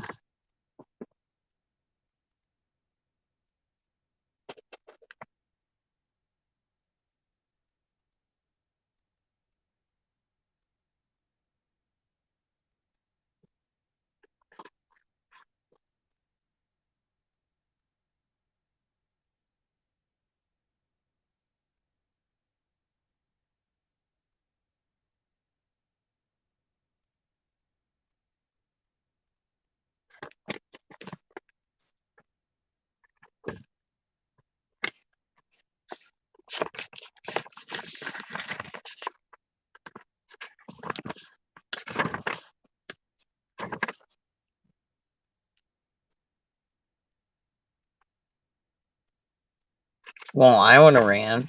I mean, I'm just saying. I wouldn't, you know.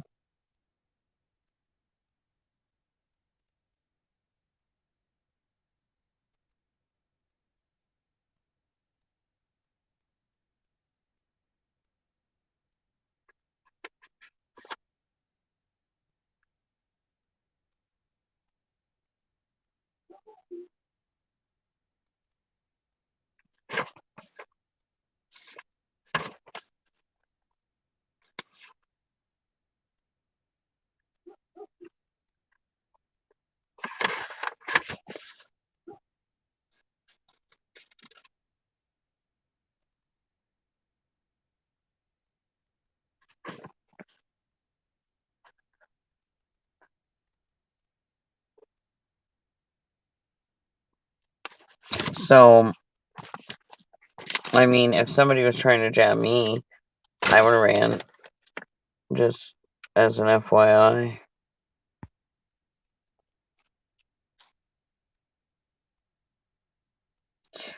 See, this is it. Why is nobody like reminding people of that very thing, Bunny? Why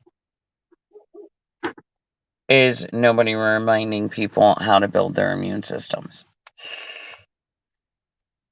Instead, they're just all about the fear mongering.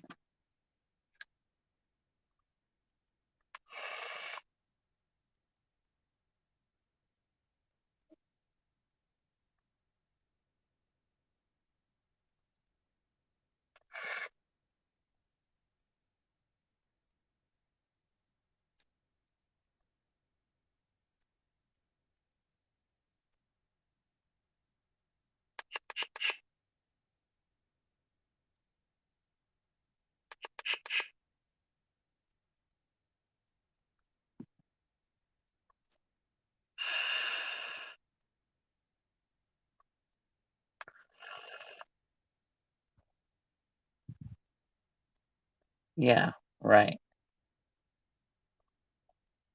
It is kind of like that.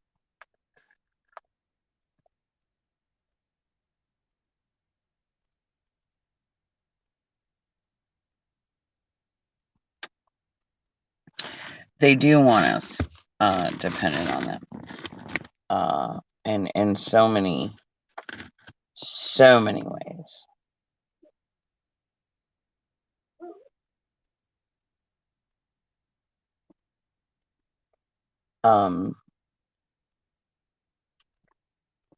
As long as they can keep us dependent on them, they win, right?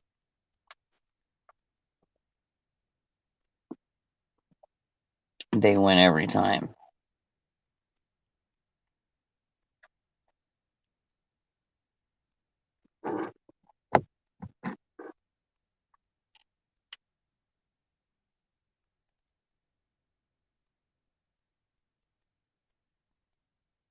You know, if you're dependent on them for money, food, medical care, any of these things,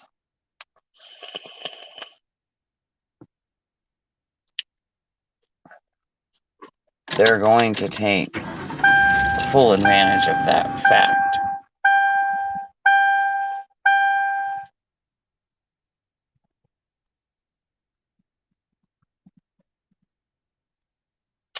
Actually, Bonnie, you're incorrect. It's really not common knowledge anymore that the body knows how to heal itself. Most people actually believe the mirror opposite of that.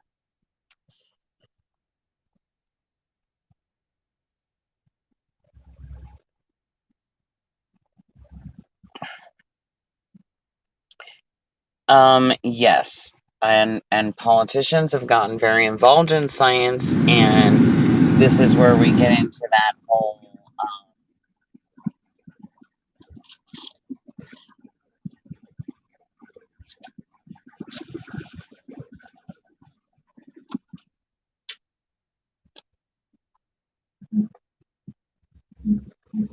getting into those whole differences, and you know that one man really just came up with a hypothesis and decided that theory and these things were more vital in science than what you could physically see happening. And changed medicine.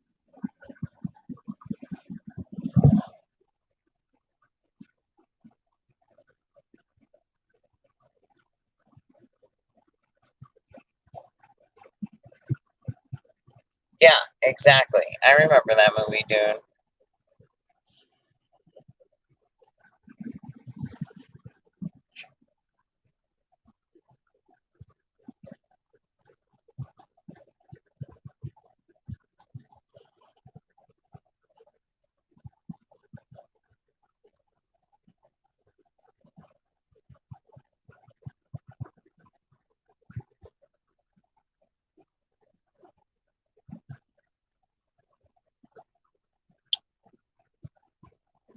You can't outlaw what I'm growing in my garden and what you don't know about.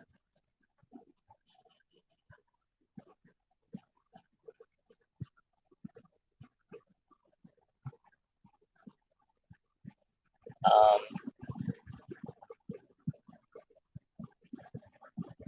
I don't know, man. I know I don't want Biden. I know that 100%. I can't 100% say that I really want Trump another round either. But, you know, I mean, lesser of two evils again.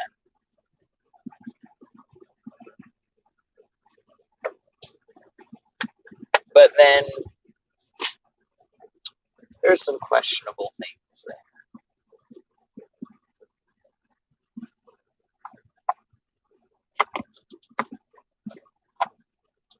You know, like I said, I haven't agreed with everything Trump has done. Definitely, especially lately. But you know, again,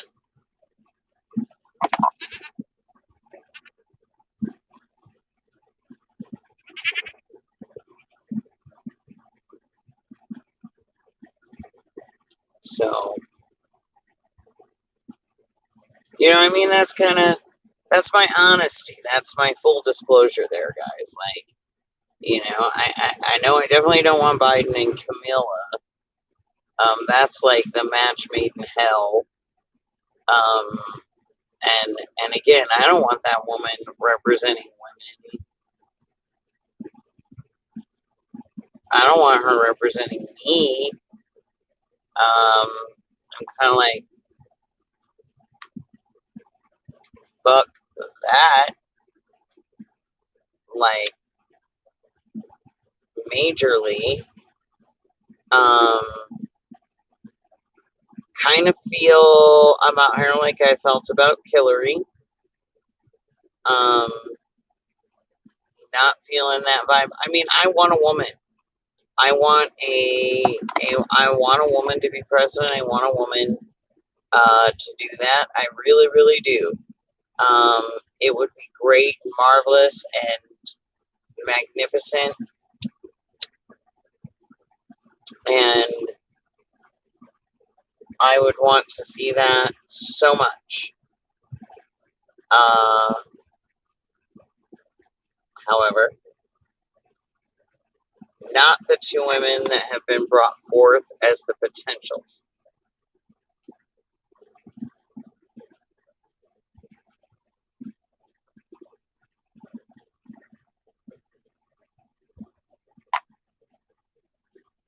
Ever. Do one.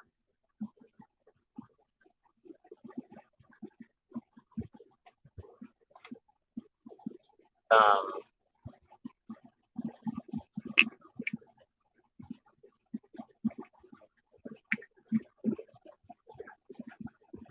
you know, I've worked really hard to to get to a point in my life where I'm starting to feel secure, like I have land, I have animals, I have some sufficiency, some sustainability. My kids are getting older. I'm able to work. I'm making some money. We're building the house. We got the lumber package. Am I fearful of things coming? Sure. Is there actual danger? Yeah, there is. It's lurking around everywhere out there. But I'm going to continue living my life until I can't, absolutely cannot anymore. Um,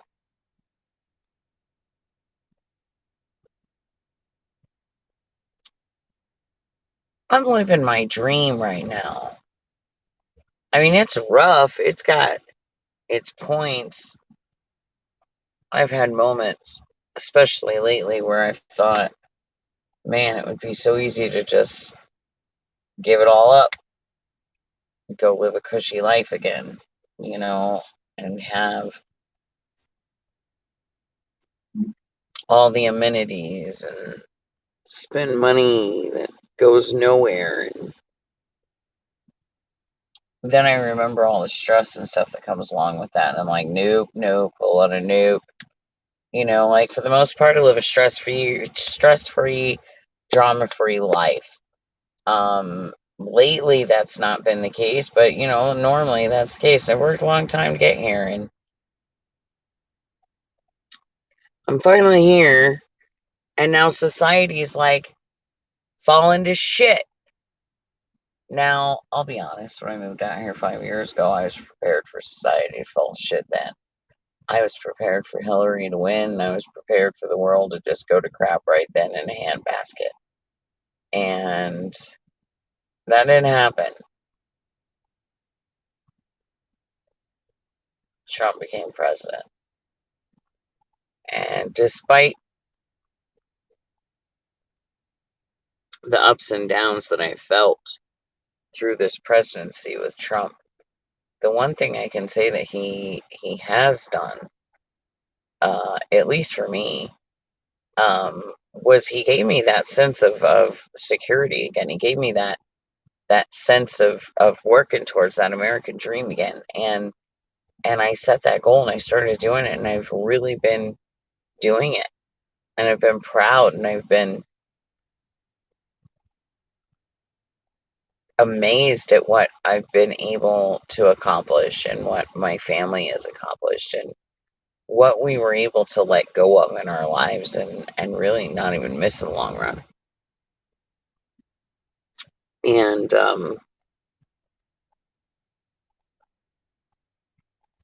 he kind of gave us that freedom again, and uh, that's worth fighting for. For me, it's everything I've built. This is my legacy, and you're threatening it now. And it took me freaking 30 plus years to get here. Like, now it's being threatened. Now my way of life is being threatened. Whoa. That's a lot. That's a lot to take on, man. And there's a lot of what ifs and how coulds.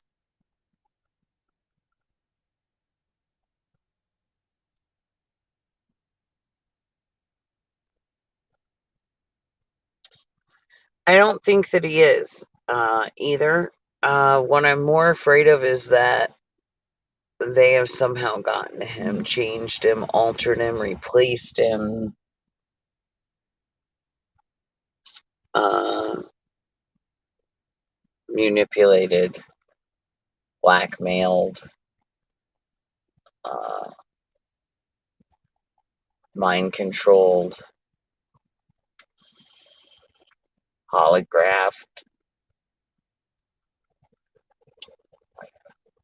all things they are quite capable of, whether any one person wants to admit that or not. Our government has declassified files that tell us that this is technology that they are capable of and have been capable of for many, many years, going all the way back to the 60s, 70s, 50s, even. So,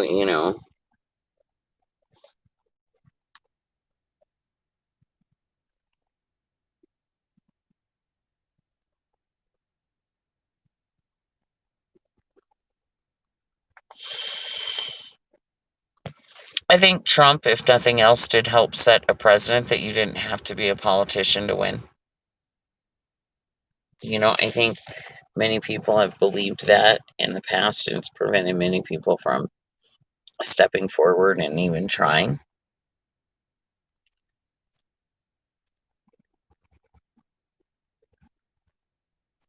Well, no, it's really not, but you still have your moments.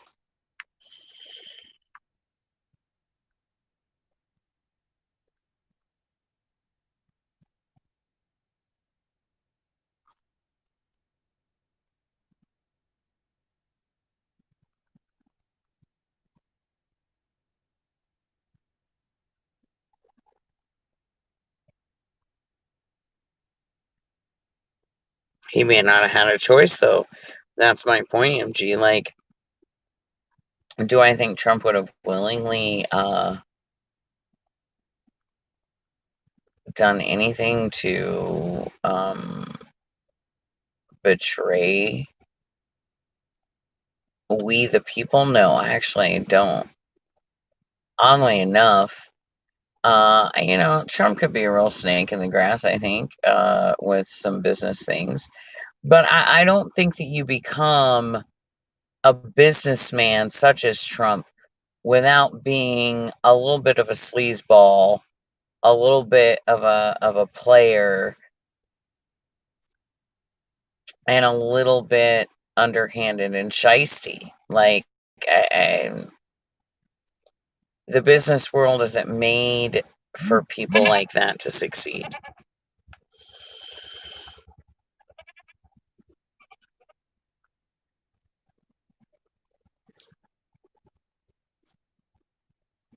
So I don't think that he would have willingly done anything like that. But it might not have been willingly. He may even be totally unaware.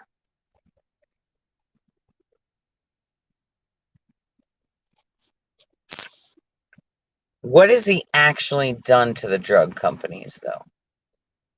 Because there's been a little talk and not any real action where this is concerned, which is what concerns me. Because Trump has been, if nothing else, a president of action. Very little words, more action than words. Words do back up the actions that are happening. Actions do back up the words that do come. But, there's been a lot of words with pharmaceutical stuff. But what's he actually really done? He's changed his tune a lot with vaccines from the time that he was elected to now. He made a lot of promises where vaccines were concerned, and he didn't follow through with any of them.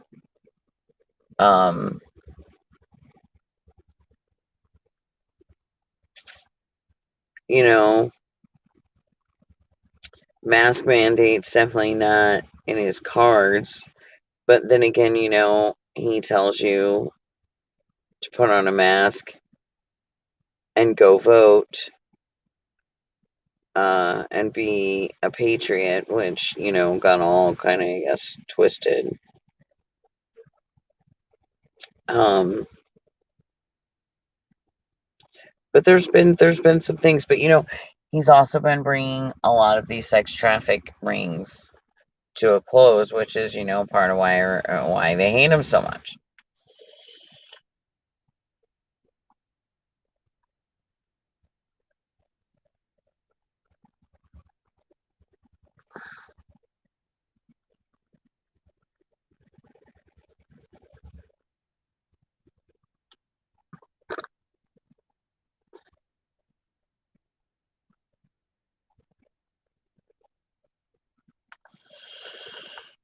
I see.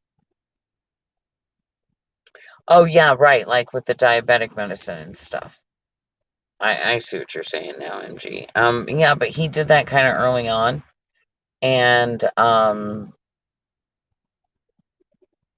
the results of that are a little iffy. We haven't really seen big results from that yet.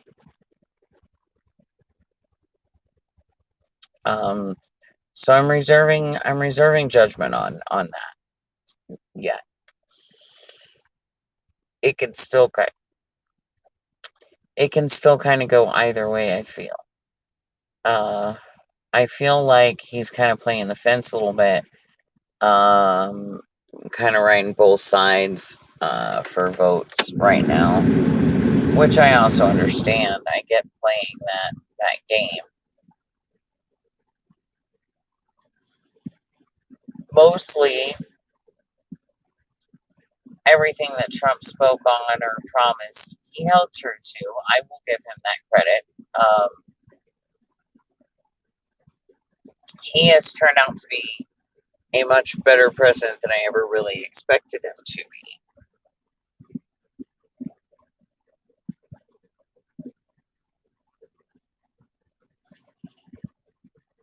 Right, right.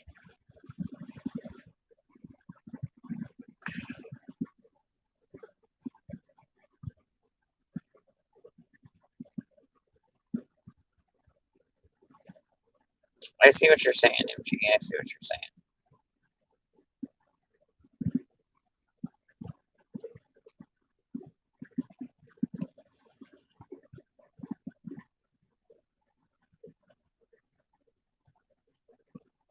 He does know that, which is part of why he's been such a good president.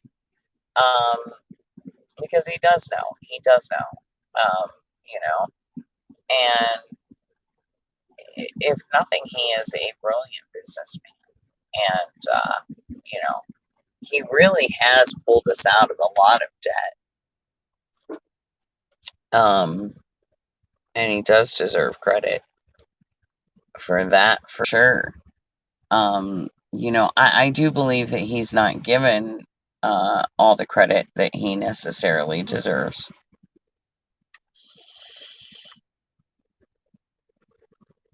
Um, Overall, I've been very pleased with his presidency. And really, in all honesty, another round with him wouldn't necessarily be bad.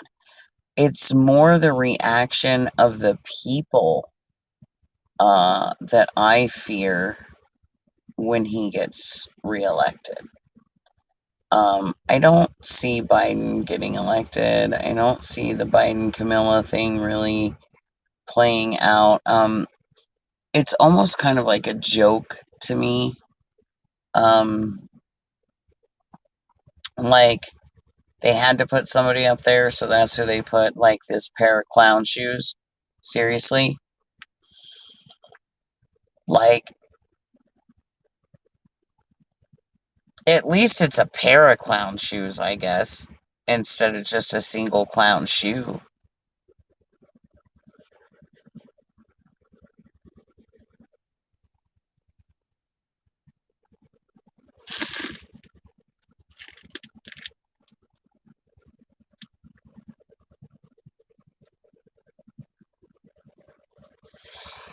Hmm. You know, a lot of people give him shit about his tweets and stuff, but I've really actually enjoyed that about him. I have really enjoyed the transparency of the presidency with this man. I really feel like he has included we the people more than any president I've ever experienced in my lifetime. Um, I've really felt like I've had an honest, true say in the way our country's run and our government since he has been president. And that's something I never felt in my lifetime until Trump was president. Um, you know, I know again that they give him a lot of shit about the way he talks, but again, I have kind of appreciated the fact that the president talks to me like a normal person talking to any other normal person. And I appreciate the fact that he has an emotional response when he feels threatened or when people are trying to knock him down. I appreciate the response that he's human. I appreciate the response that he acts like he is really no different than us. And I appreciate the fact that he speaks to us on our level, not like he's above us. He doesn't speak to us from an authoritarian mannerism. Um, and I guess maybe many people are just really used to that. Um, and that became, I guess, maybe the normal. But I have appreciated the fact of all of that with this president. I have felt more connected to this president than any other president. I have felt like anything that has truly bothered me, um, I felt that at any time I could reach out to the president as just the layman, everyday person, and get a response or whatnot. Um, he really made being president um,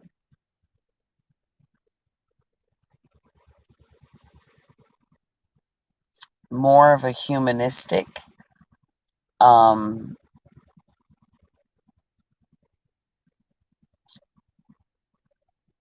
or gave the presidency more of a humanistic spin than any other president I've experienced in my lifetime. Um, you know, I have just felt more in control of my country and government um, with him being president than I have any other. Um,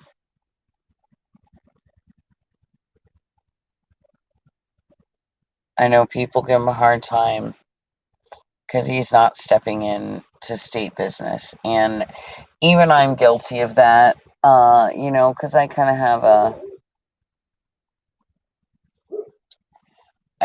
a governor here that's power drunk and doing crazy shit that I feel the president should step in and put the kibosh on that. But at the same time, I respect his decision to respect state rights. Um, that's a constitutional thing, and he's abiding by the Constitution, and I appreciate that. Despite that it works against me in this manner, um, he sticks to what he says, and for that I will give him credit as well.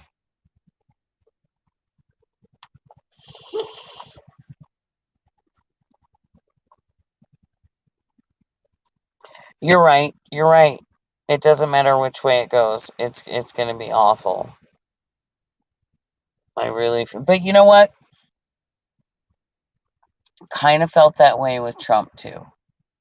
Kind of felt that way with the Trump and Hillary thing, and it ended up not being quite as bad as what we thought it was going to be. So maybe we will be pleasantly surprised again. Try to keep that spin of positivity, maybe just a little bit. I mean, look at how far they took this Trump thing. I mean, they even have witches that have spent like every freaking full moon trying to cast spells on the president of the United States to make him sick, to make him weak, to make him die, to make him leave the presidency. Like, come on. Come on. What is wrong with you people? You ain't got nothing better to do with your life? Seriously. Seriously, you want to know why you're not happy? You're not happy because misery loves company. That's why you're not happy. Like, you're not happy because you're too focused on trying to make somebody else miserable that you're drawing in miserable into your own life continually. You're not happy because you're busy trying to put spells on people and that shit's backfiring. It's coming back at you instead, and then you want to know why your shit's all falling apart. Stop fucking with shit. Stop fucking with shit you don't understand. You don't know what protects something else. You don't know what the big picture is. You don't know what part of God's plan you're interfering in. And it doesn't matter what God you represent. They have a plan. And if you're doing something, you're altering that plan. It is not within your right to interfere, block, endanger, threaten, or abuse any religious or spiritual powers to harm someone. That is never okay.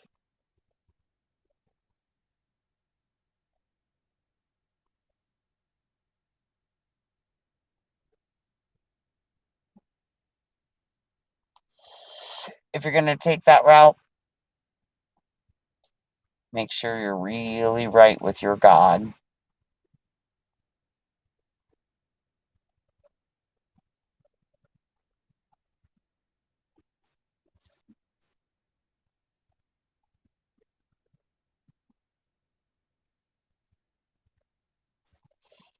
Yes, he did say that, MG, and I really did feel like he was very successful in that. Is that just me that feels that way? I don't know.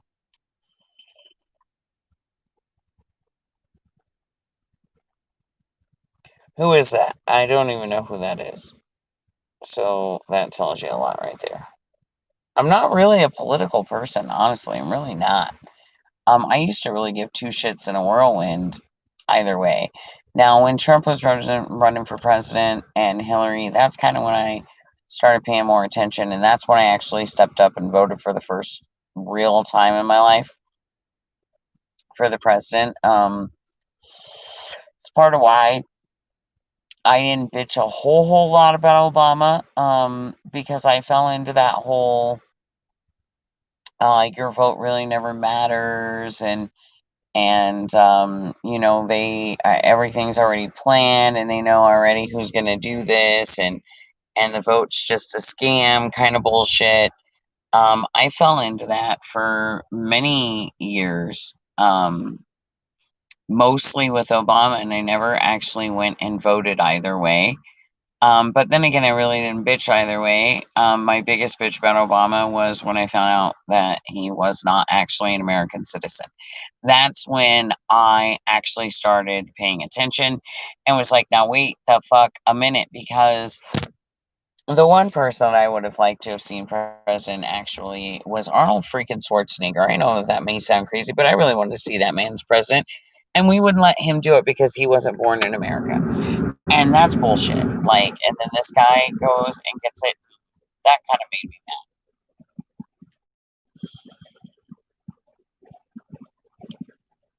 But when Trump and Hillary actually went out and I actually voted, then Trump won, I thought, you know what?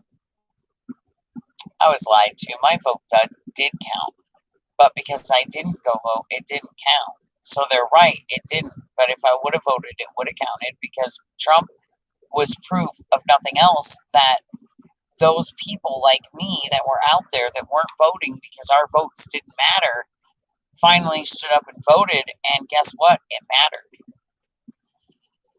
And nobody was prepared for that. So, I want to remind everybody again, as this new election's coming around, that as they, start to put these things in our heads again, yes, your single one man vote does actually really matter in the long run. And no, obviously, Trump helped prove it's not planned. They think they know, because they've manipulated the populace to the point that they believe that they know 100% how things are going to play out. They've manipulated the situation. They've controlled the media. They've controlled the narrative, and they've pointed you in the direction that they want you to in a mass ordeal where most are just going to follow the lead.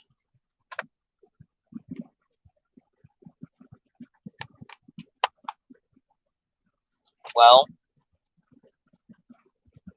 those of us that were not okay with just following the lead proved that those votes do matter, that they were lying to us to prevent us from voting. And ultimately, that's how Obama won all the times that he won, is because there were so many of us in that narrative that, it's already pre-done. Everything's already pre-chosen. We have no real say. We're not really in control of our government. And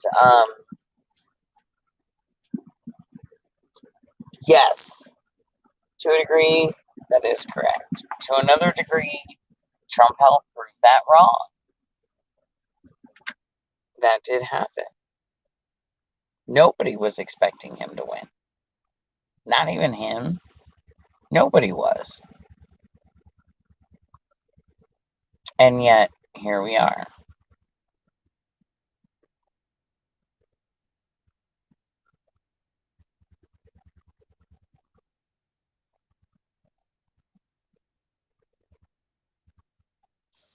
They do know, and it's why they've hated him so much. It's why they've tried to drive him out. It's all of those things. Oh, and you know what? While we're talking about it, I want to give a shout out right now. Not that they listen or anything, but you never know. So this message right now that I'm about to give is for the Hodge twins. If you're not the Hodge twins, you can close your ear holes or you can listen to. But guys, you're funny. I love yous. You've done a great job as conservative, patriotic Black Americans, standing up for what's right. I'm sorry that you're being censored the way that you're being censored. I hope Facebook pulls their head out of their ass and doesn't delete your page with 6 million plus viewers. Hi, welcome, Scarlett. I'm giving a message right. I'm giving a message right now to the Hodge twins. Oh, I love them. I know, and I don't know if you've heard, but Facebook is trying to shut their shit down. Say what? Facebook is trying to shut down their page. They're trying to censor them, so much so that even Trump has supported them and retweeted their tweet about being shut down and said, it's a sick world when funny comedian conservatives are being threatened to be shut down, but pedophilic Democrats can say whatever they want. Right. And it's true, because you know what the sad part about it is that because they're, Black, they get treated even worse for having the opinion they do, They do. They absolutely do. So I was just giving them a shout out. I said not that they listen, but you never know. And so like I said, this message is for the Hodge twins. If you're not them, you can close your ear holes or you can keep listening. Right. But the bottom line is, guys, don't give up. Keep doing what you're doing, guys. You're funny. Don't let anybody tell you you're not fucking funny, because you're funny as hell. And you're funny because it's true, guys. The stuff that you're saying, you're right on the money. I agree with you 100%. Welcome back. Oh no, I was here the whole time. I just plugged in. Oh, Dwayne rejoined. Oh right. Wayne just quit his job. Did you really? Yes, I did. Good for you, Dwayne. I'm done with the abuse. I'm done with the bullshit. I quit. Good for you. That job was a lot of drama. And that's why I'm back here. They do reinforce that, Bonnie. And MG, yes, we all love the twins. So twins, if you're listening, you have total support here on Freedom Revolution Network. We should try to get a hold of them, because remember when I wrote down their booking agent? I do. Yeah. So we should try to email them and see if they'd like to come out about that. And talk about their censorship. Oh, Pam, go look them up. If you have not heard the Hodge twins, you're missing out. Hodge Oh, twins? they're lovely. What? I've watched them before. They're good. I mean, we like them. And if you're looking for them on YouTube, since they are threatening to close them down on Facebook, I will spread the message. They are on YouTube under the Conservative Twins. Yes, they are. Isn't that catchy? The Conservative. I love that. I love them, boys. I do. I have a big soft spot in my heart for these two chocolate drops. I really do. Don't be sorry, Pam. You just don't know who they are. I was watching them before I quit my job. Right. Which is exciting. Yes, I love those two. I do. They're gorgeous too. They are attractive. Oh my god. They are gorgeous. Okay, they are some chocolate drops from heaven, y'all. Listen. And Brad, you ain't ever lied. They are. They are gorgeous. They got beautiful eyes. Oh God, they got eyes that you can get lost in. Bro, That's them true. are like not even have. They're like No, eyes they're that just look on like that YouTube, at you. Pam. They might have a special on Netflix, though. No, they don't. Not yet. Okay. I think they're trying though. Yeah, I would assume that they would be. But I don't think they have yet. But they're on Facebook, and they're on Facebook. They're the Hodge twins, HODGE. Yep. And then on YouTube, they're the Conservative twins. And man, listen, you're not prepared. You're not. I'm trying to prepare you for the freaking gorgeousness in double that you're about to see. Right. I've never. You know what? Double your pleasure, man. Your merriment. I'm gonna say Oh, this. yeah. Double your I've mama. never had a They piece of dark should have chocolate totally when I been was double with mint. them. If it was them, I would have had me a piece of chocolate. I'm sorry. They are some hunka burning loves, let me tell you. I mean, I'm a married woman. Yeah, like ever even thought of sleeping with a black man, but I would give that some serious entertainment. What? Brad, I'm You know, right one there with of you. the first guys that I had like messed with when I was younger, and he was older. He looked like one of the Hodge twins. He could have been their brother. Bro, they're Like their just. triplet. I don't know, man, but them two just standing side by side, just like. What goes through my fucking gutter-headed mind? It's probably not us, Migpo. It's probably Red, to be honest. What? Because there's feedback on the line. I don't know. They didn't have feedback before you guys were on. Right, which makes me think it's you. Do you have us on speaker? No. Do you have headphones? Do you have headphones? Yeah. In? Yeah. Because it's not supposed to when we all have headphones have You know what? feedback at all. Stream is doing that with me by myself on Wednesday when I read. So it might be a StreamYard issue again. It could be, actually. And Dwayne's kind of laggy. Oh, Dwayne's laggy. My camera never does. My camera always does this. Yeah. But no, yeah.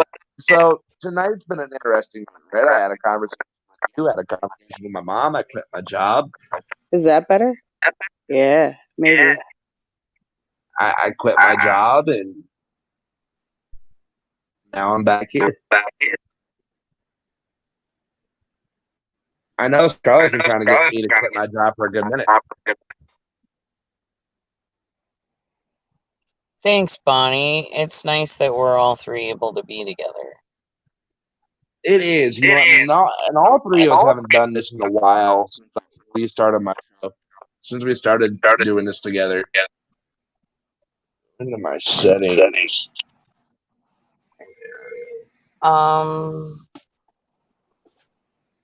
Well, shit. Let me see.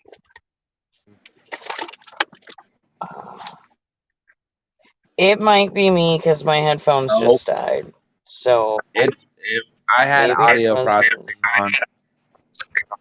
No, now it is you, Red. It is. It is Red. Go into your audio settings under settings. Make sure it's on either speakerphone or wired headset, not default. Whatever one you're using, and then Timmy is in the process of moving. And then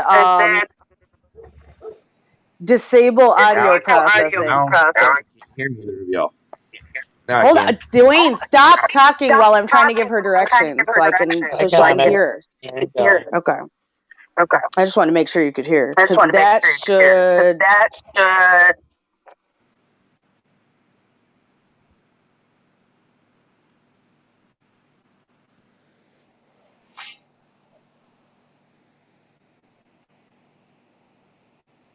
I don't know.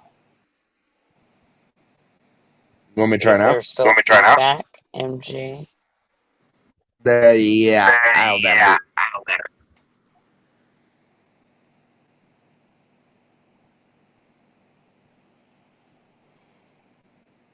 We're broadcasting from the Grand Canyon. Well, that's not good.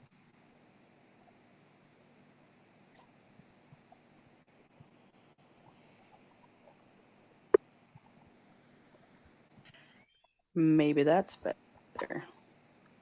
Better? Maybe not. Yes. Is it better? I don't know. Much better. I feel like it is. No echoing on your end. Well, I hear it on That's your crap. end, Dwayne. It's you.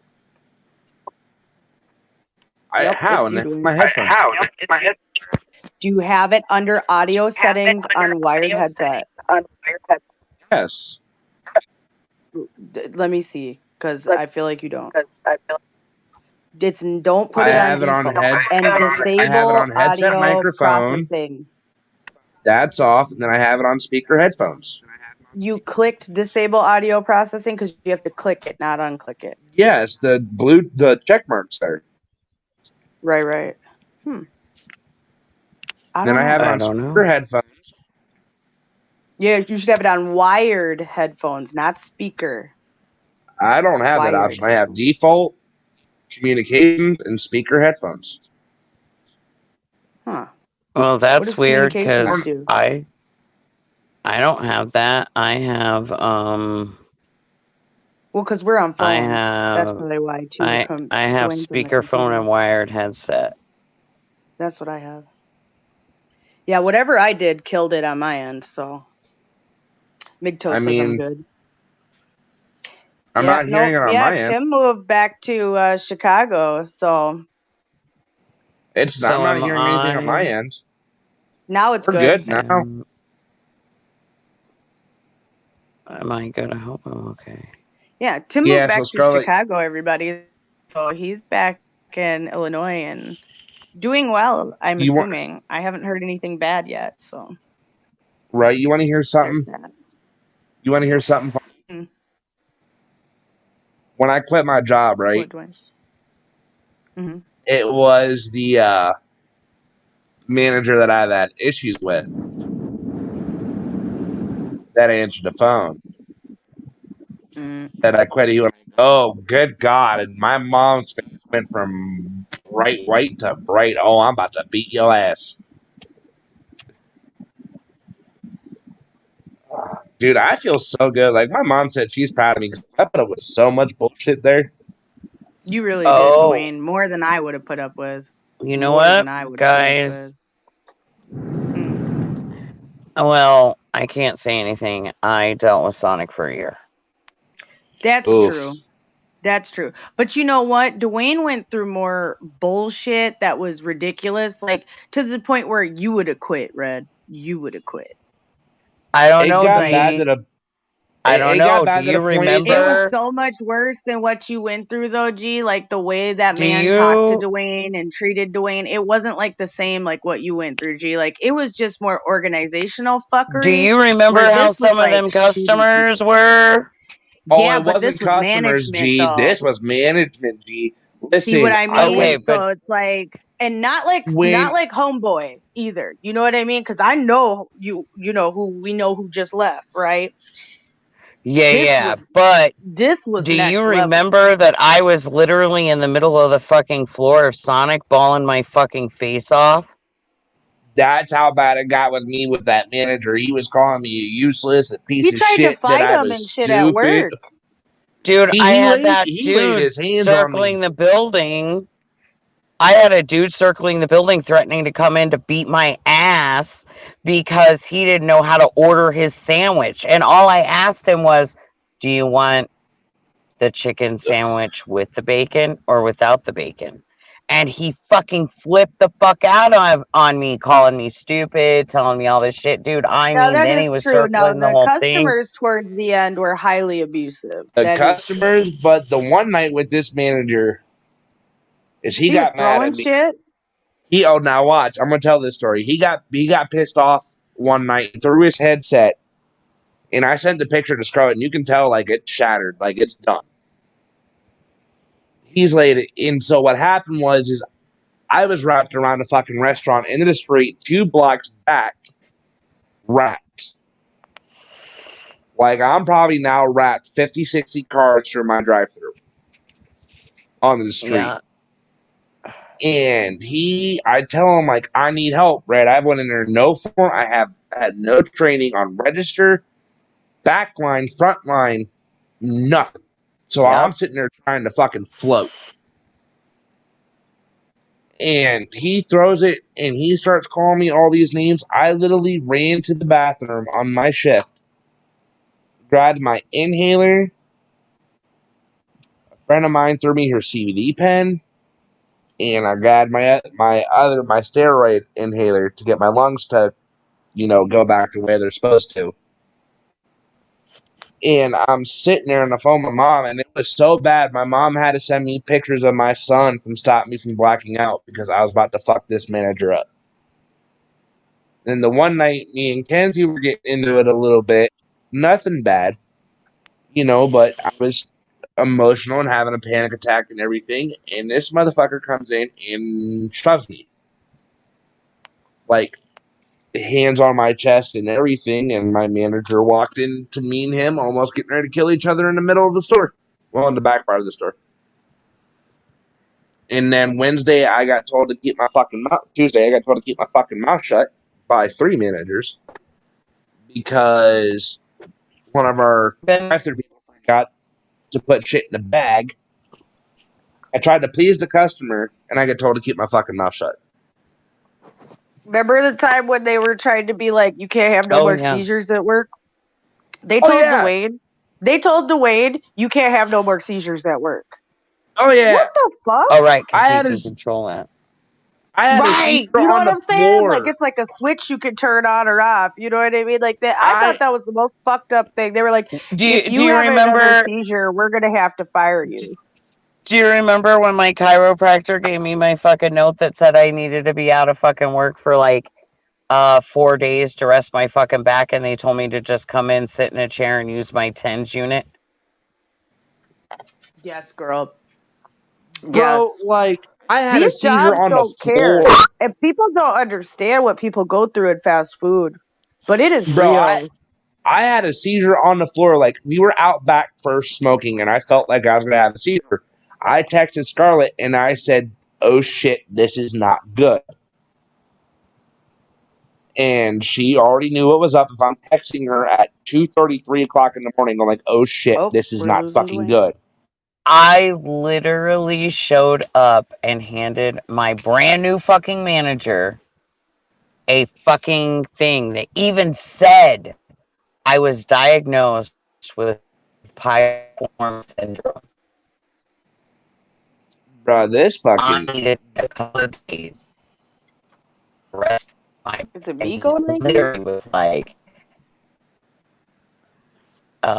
he was literally like, you have to just come in and you can sit in a chair, use your TENS unit, use some creams, take medicine, whatever you need to do work. Yeah, G. And then what happened was like 20 minutes later, I text Scarlett and tell her I just had a seizure on my floor. Like at work. Yeah. And they didn't do a damn thing about it. Call corporate. Oh, I'm going to. And then Tuesday, I came home early is because I got sick. And I was having already a bad day at work, and I was way too out. And I remember just waking up on the floor in the bathroom. And I'm going like, okay, I just had a seizure. I need to let management know.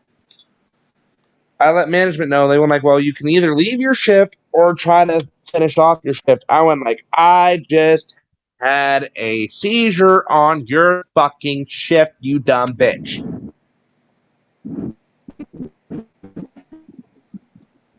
And my mom was... My mom hell, that's liability for them if something were to happen or you have another seizure, you know. Right, and like I was Listen, telling my mom I tonight, can like relate to this. Go ahead, if Rich. it wasn't Not having seizures, but you can ask good, G. Scarlett. Like, she knows. I went into work, literally, I called them. I said, listen, I can't come in. I am puking and shitting, like, Yep. both ends at the same time. Like, I can't, there's no way. I'm not even going to make a 45-minute drive to work. They Right. tell me I have to be Because there. I'm the mind you, only there's maybe manager. like 3 I'm the bathrooms on the way, if that, depending on what time of day you're going. Right. Okay. And this is, I have to open the store. So I am going through at 5 a.m. There is nothing. Nothing open. Nope. You're going to have to Okay. pee on the side of the road, if that. Okay. So they're like, you're the only manager. You absolutely have to go in. I'm like, you do not understand. I'm puking. I'm shitting. I have a fever. I cannot come work with the public and food. Right? You have to be there. You have to open the store. You have to. Or Right. what? Or what exactly? See, that's what I fucking said. Or what? Okay, like, or what? Are you gonna fire me? Please do me a fucking favor at this point. So, like, I'm like, no, I'm not doing it.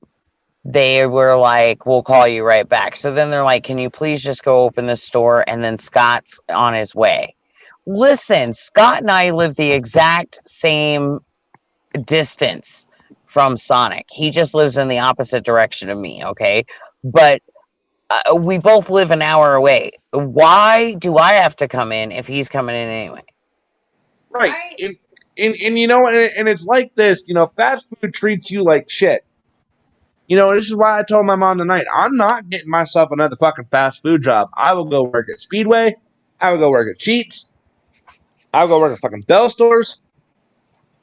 I am Well, not going back I to another fast food fucking chain. Fuck that. and you can ask Scarlett. I fucking went. I went to work. I had to pull over 3 times on the way to work. Puke. I get to fucking work. I open the fucking store. My cook is the only motherfucker for the shift that shows up. Yikes. When does the manager, who was on his way at 5:30 in the morning, show up to work? 11 o'clock. See, fuck that. Nah, G, Now, I have been the only person on the floor, and I am sick. I am sick as shit. I have sweat pouring off of me.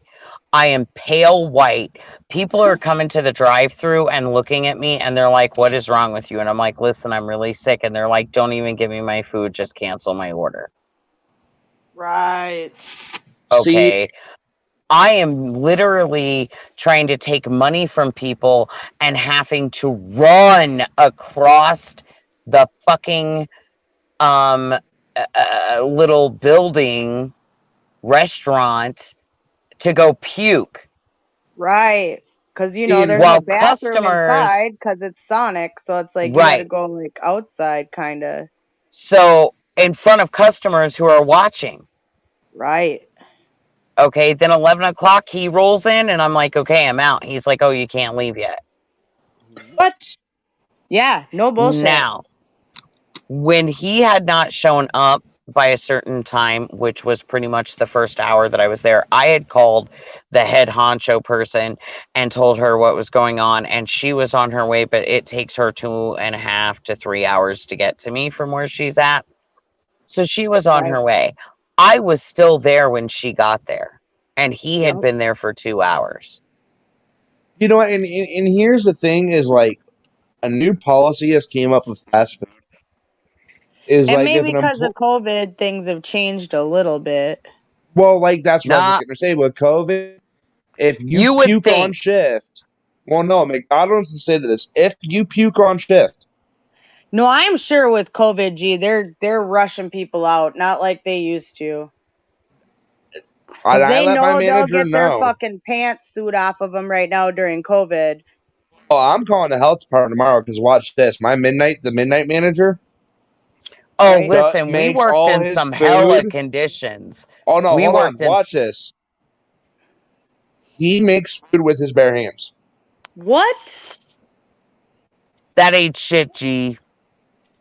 Gee, That ain't shit. but he's That ain't touching the shit. meat and everything. That ain't shit. Ask Scarlett.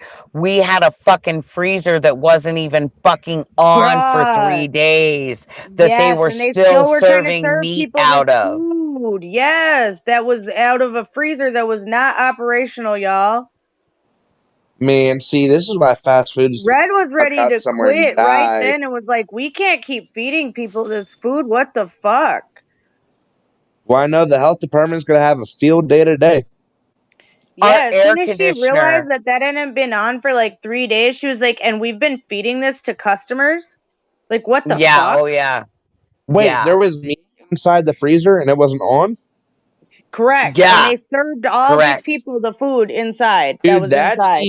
that's E. coli getting ready to fucking Right. Or salmonella happen. fucking something. And then when they got the freezer working, our cheap ass fucking manager didn't even get rid of the meat. He just let it refreeze and kept serving it.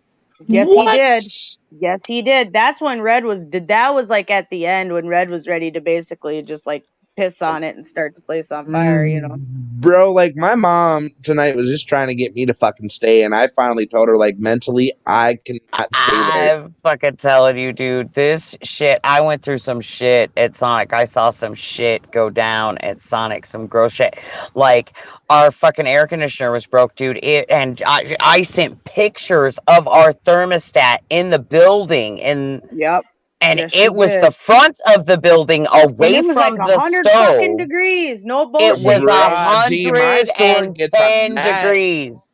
A My store hundred and gets ten degrees. the back end of my store gets like that on a daily fucking basis. We ain't got no air conditioning in that back when you grilling food and shit, dude. Nope, that Yeah, was the but front. there was nothing in there at all. No part of the building, and they're doing ice cream. Half of No, their Yep, no, business is ice cream. I get yep. I get that, but I'm And just No, you saying, like, don't, because you got to remember it's a that lot was smaller than a the McDonald's. right, very tiny. This place is super small. Sonic is super small, dude. And that was in Inside, the it's front small as of shit. our tiny building with both of the doors wide open and fans blowing. Yep. yikes. And it was 110 degrees, and they're like, serve ice cream cones. Listen, you would put the ice cream on the fucking cone. By the time you walked it 5 steps to the fucking window, that shit was already melting down the cone. There was no Yep. ice cream cone. God, see, this is why I hate fast food. Like, this is only my second fast food job By the because way, in that freezer that wasn't working for 3 days was all the ice cream mix that they Mhm. still continued to use. Yep. They you don't. know, like this is, That's the dirty part about fast food that people don't realize, that there's a lot of subpar food standards that are allowed. And you're bro. not We were allowed to say selling anything meat, about it, or else they'll try to fucking fire your ass. bro. We Oh, were selling meat I'll tell you a another week and little a thing. half. There was meat Here's trying a to sell side for a note. week and a half, dude. That was old. I could probably get in trouble for saying this, but fuck it, Okay. why not, right? Okay. Fucking No So longer there. we have these logs that we have to do for the like health department should they come Yep. in, right? That says that we go in and take temperatures of certain things and check, this and that and blah blah blah, right? Right. And we're supposed to do this every day, certain times every day. We're supposed to go through and check the temperature of the meat, check the patties, check the temperature of the grills, check the fryer temperature, check the temperature of the ice cream, we're supposed to check all these things, check the freezers, all of these things. Want to know how the freezer was broke for 3 days when we fill those out every day? How? Because there were times where I would walk into that place and be handed that shit and told to go out to my car and sit there and fill it out, and I would be filling out 2 weeks worth of shit. Oh my god. Oh my god, dude. Yeah. See, like, Backlog, 2 weeks worth of shit. You would come in at the beginning of your shift as a manager and just fill out the log. Just automatically fill it out. Like what they pretty Ooh, a much taught storm us is to do. coming, y'all. Just Ooh, fill it holy out. shit. Dude, we already Ooh, got the fucking. holy shit. Okay, you guys, this storm is rolling in, and I mean, it's fucking just constant, nasty thunder. I Dude, gotta go pull up a radar. we just got the remnants of Laura like 2 days ago. I know, that's what I was hearing. Bro, it rained. It's not as bad as they were saying though. It's not as bad as they were saying the rain was gonna be. It I'm sure was in some areas it was. oh, Kenzie said they got hella fucking rain. It rained for like 2 days straight. Yup, see? Bro, the damages though. Oh my god, did you see some of the pictures I posted? Yes, dude. I'm telling you, I knew it was a lot worse than what they were telling us. I knew it was. I don't know. Did you share it? Because I posted that like 2 days ago. Yeah, I MG, haven't had my phone for 4 days, Dwayne. MG, I do have pictures of a lot of shit at Sonic, and I sent a lot of Yeah, he those does. pictures to Scarlett just to make Yep. sure that I had those pictures. Gee, you I gotta do send some of actually these have a pictures lot. that you gotta send some of these pictures to me so I can see them. That shit was nuts though, dealing with that shit. Like, seriously. And And they you'd try to call also corporate and you would they try were to get a hold of also somebody, you know? yeah, and they would also rip you off hours. They were ripping me off Yep. hours. Oh, Tons of hours McDonald's they were does raping that. Red for. McDonald's did that to one of our employees, ripped Like, them off guys, 33 hours. listen. And you can ask Scarlett. This is not an exaggeration. I was leaving my house most days at 5 a.m. I was not getting home until like fucking 9, 10 o'clock at night. Yep. Okay. Now, Yikes. I was clocking in at 6 o'clock in the fucking morning. I was clocking out at 9 o'clock at night. And yet I'm only getting paid for like 40-hour weeks. Yeah, there was like no overtime. There was like No overtime nothing. ever. And, No. even Scarlett was like, how are you always at work But you ain't and got no never damn have overtime? overtime. Right. And we had to sit down one day and Red started sending me her schedule and her clock in, clock out card. And I was like, bruh, they're stealing fucking hours. Like, look at this shit. That Yeah. was the only way we caught it because they did it so slick at times that it'd be like an hour from one day, an hour from here, an hour from there. But shit, at the end of the week, that shit adds up. Right. Like, that's real. They probably got you for thousands of dollars, to be honest. Oh, yeah. Oh, Yeah, they bro, At did. least. just, dude, I don't know how to go by my state because we're a right to hire state. Doesn't matter. If they did shit illegal, then they got to answer for it. Yeah. Yeah. You know, so watch this. So Thursday, I had 3 seizures, right? Mm-hmm. And with the one, I quit breathing, which my sister at that point is no longer. At that point, when you quit breathing, you're no longer what they would call coherent. Like even within a seizure, you're somewhat coherent because you can hear, but once you stop breathing, all of your senses stop. I called off that night. You know, I came home. I told my mom I'll give myself like a couple hours to see how I feel. Within an hour and a half, I was in a lot of pain, and I knew when I woke up the next morning, I was gonna be stiffer than a board, and I was gonna, be hurt. Right, Scar? You can back me up. That's normally what happens when I have seizures. Well, I called in. Red, are you still there? Yeah. I called in and I explained the extent of my seizures to my manager. She went like, "It does not matter if you quit breathing or not. You need to come into work tomorrow." And I said, "I'm sorry, but my health is more important than my fucking job." And hung up. Do you know how many times I said that to my manager and the manager above him? A lot. No, I know you probably said it a lot, but I'm just saying like that.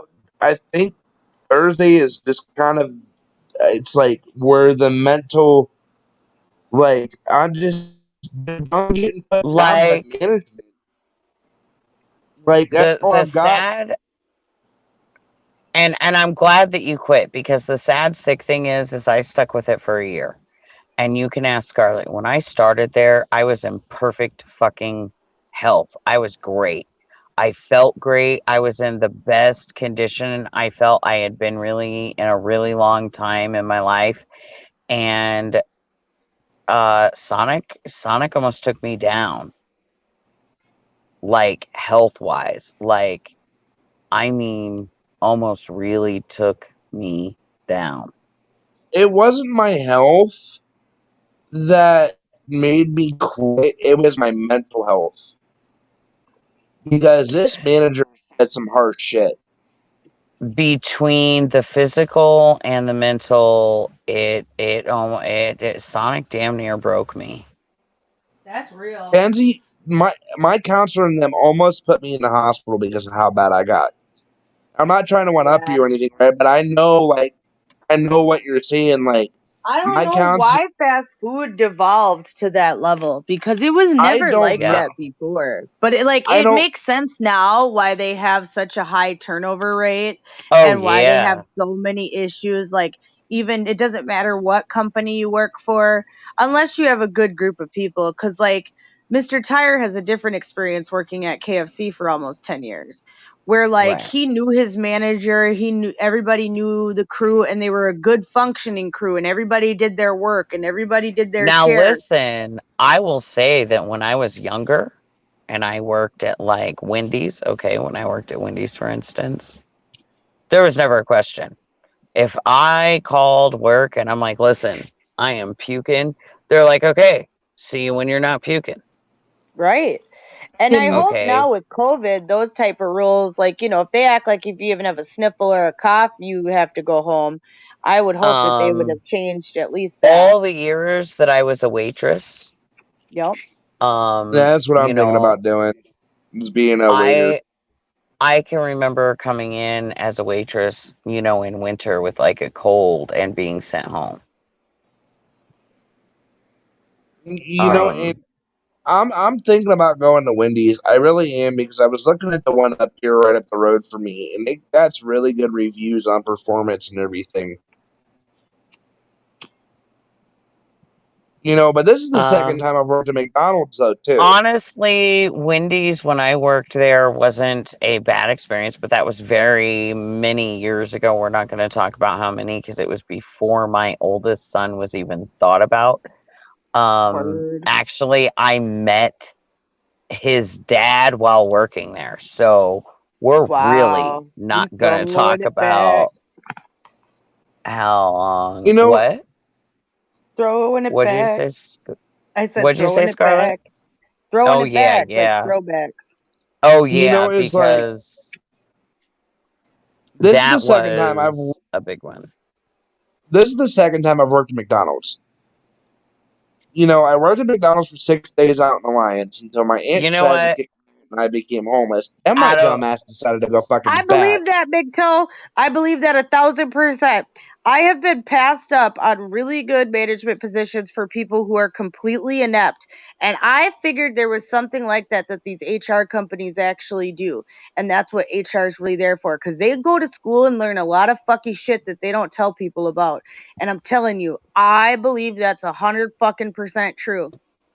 I do too. Well, At this point, with the MG, way he I would acts, believe it because listen, MG, the manager dude that took over, he was like, okay, he would like disappear, like totally just disappear. We wouldn't know where he went. Like we would be slammed. Like, and listen, when I'm talking, we were slammed. I'm talking, okay, this is a Sonic. So people park and then they order, right? And then you go out and you deliver the food. Like there's a waitress right? kind of a position.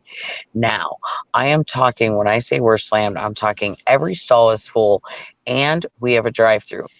Some Sonics do, some Sonics don't. We do.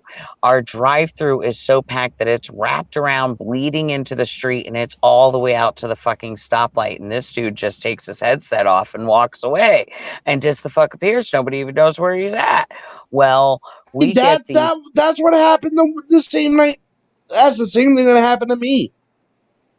Ours did it like all the time, just random. So the manager above him gets this other manager from another store to come and like assist, right? Like try to help him, try to teach him, and he's really good. This guy's really, really good, and he's trying to teach him. And this guy takes me to the side and he's like, what's your biggest complaint about the new manager? And I told him, I'm like, dude, he just disappears for like an hour or plus. This manager doesn't really believe me. So he ends up camping like right at the little campsite over by the Sonic, and he can see it, like visibly see the Sonic from where he's camped at, right? And one day he's sitting there and he watches this manager walk out and go up to the roof. And he's like, what the fuck is this guy doing? Because he can also see the line all the way out to the fucking stoplight, right? He walks over there. This manager never comes down. I'm the other manager inside the store right now, like flipping crap because I can't keep up. There's just no way. I'm short staffed. I was already short staffed. He's just taken his headset off, walked away, just fuck beard up to the roof, apparently. And so this other manager has now walked from the campsite all the way over. The manager that took over has not come down from the roof. He's still up there. And so he climbs the ladder. He goes up there. He is up there literally fucking taking a nap. What the fuck? Literally taking a fucking nap. Dude, the other manager like flipped shit on him. He was like, are you fucking serious right now? It is red down there by her fucking self right now in that store while you were up here taking a nap with this many customers. Every stall is full. You're backed all the way up. You were that way when you came out here and came on this roof. What the fuck are you doing? And he was like, I needed a break. I needed a break. Meanwhile, Red's been there since 5:30 with no break. Not even a cigarette break. Poor Red. By the way, how are you doing with the cigarettes, Red? I have still not had one. Yep, she's doing good. Nice. Nah, Yep. it's just... I don't care about others who quit smoking because, see, that don't have to be me, you see. Scarlett, tell Red about what you heard on the phone the one night when I had you in my back pocket. When I About went in what? the store. When I went in the store to get my shit. For what? The night that my manager sent me home. Oh, right. Because I had you in my pocket. Bruh, he was talking all types of reckless. Like, all types of reckless. I was like, what the fuck did he just say to you? I was like, are you fucking for real, Dwayne? Like, I'd be the fuck up out of there. Like I said, he's better than me. Thanks, McTill. Honestly, so I didn't really start off with any expectations of quitting smoking. I just there is a lady that I've been working with for a year, and she's been vaping for like If 5 anybody I years. would have thought would have quit, it would have been Red as my best friend. So I would just like to say that. So I will support this story. Continue, G. And she's been vaping for like 5 years, and she's done a lot of like healing on her lungs and stuff because she was like in a predicament where she was told like basically she had to quit smoking, she was going to die. Right. So she, started vaping, and she's been vaping now for 5 years, and she just, had slowly kind of been talking about it, not really trying to talk me into it, just talking about it. And I decided one day, I was just looking at stuff and I was like, maybe. And then I discovered the disposable vapes. And I was like, ooh, well, let me try it. And I did. And I had tried vaping long, long ago, like back when the kids were really little, tiny So did I for guys. a little bit. But Mr. Tire's like, it's just not the same. I can't, because we were both going to. And I was like, yeah, we could both vape. But then he's like, well, I can't pay for your vape juice. and cigarettes that's just like doing too much. Okay, so I'm just gonna be 100% transparent with it. Like I did the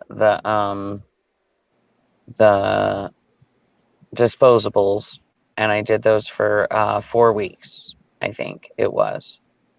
I'd say like Uh, 3, but and Continue. then week 4 you he, switched to the big rig. yeah, and then he sold me my rig, and it wasn't any more expensive buying my rig, and my You juice should show us your rig, G. was no more expensive than buying the throw or disposables. I don't know. Yeah, we could see it. Bro, that's a good rig. I have one of those. Yeah, it's really nice. Show us your Them rig. clouds, G. Show us your clouds. It's nice. It's nice. So, I've had one in the past, but the technology is so much better than when I started like Okay, 10 years ago. see, I feel this way because back then when I tried it, it was like such a pain in the ass and I couldn't deal with it. And I was like, no fucking way. This is fucking bullshit. This shit is so much fucking easier than it was way back when I tried it. So there was like shit way back when I tried it, like coils and wicks and all this shit that you had to learn how to replace Or you inside of a could tiny or little you had to at least tube. replace the tank, and you could get the tank style that had the coils all loaded that you didn't have to change, but you'd still have to buy those. Like you had to buy like pipettes sometimes so you could pipe it in. Like it was rough. Right. So, and the juice, putting the juice in was a real pain in the ass, and those little fucking things. It That's was what I'm awful. saying. You'd almost have to have a pipette on the side sometime. And yeah, Yep. it was out of control. Yep. So like this shit's way more advanced and better now, and you get a lot more smoke, which it's more satisfying than a cigarette is. And then Right. so I have that going for me, but and full disclosure, like I got the rig, I got the stuff, it wasn't much more. I really didn't plan on quitting cigarettes altogether. I just was gonna try it out and see how it worked, and I seemingly like went with it really well with the disposable.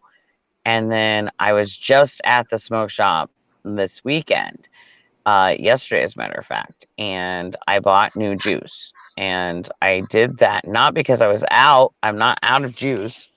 My mango tango, I haven't even hit half a bottle. I haven't even used half the bottle yet of a 60 mil. And I've been smoking this for 4 weeks. What? Okay, but my next question is, since you said that, what's your Nick level? It's low. It's 0.06%. So you use a 6 Nick Right. is what you use. Yep. See, I try to use the 0.3 Nick. I haven't gone that low yet. Once you go that low, it's gonna seem more like a flavor to you than what it's gonna be a more of the nicotine. Because see, like when I Um, go back to vaping, I'm not going with the Nick. I'm going to the I'm going to well, I just wanted a different flavor. I was tired of the same flavor for the last month. see, and that's what I'm gonna do is I'm not gonna go with the Nick anymore. I'm gonna go to the flavor. So I got Caribbean Punch, Ooh, which that is is super good. awesome. It's peach, Yeah, see, these strawberry, new apple, tanks don't leak pineapple. like that, MGTOW. That's the new slickness of it is these new ones don't leak. The way they're made are quite sophisticated now. Well, Yeah, if mine that don't leak. seal breaks, within like where the glass But is you at, can get new O-rings for it though. yeah, you can get new Yeah, O-rings. But if the But no, glass Dwayne, seal they breaks, don't use leak for it. like that. They don't leak like that anymore. Not like they used to. no, Where not like they uh, used to. And the O-rings, you don't even got to worry about those anymore in most of these. See, oh, like, 'cause hold that on, let me thing you see. buy all at once Okay, too. see, I look. forgot. You just replaced that The part. only thing that can leak in this now is this seal right here. And this comes up, and this is how you can't see. Okay. Yeah, little So, seal. wait, can you see it? Hold on, Where let me is it take at? this one off. There we go. Hello? Hello? No, you got to move it over. There you go. You got to get used to it. A little bit back right. There you go. Okay, Yeah. so See, that flips open, and then that comes, and then it goes back, and it seals it back up. But you even have spares of these, and they're like 96 cents to buy another one. And Right. so So you this is a just little different.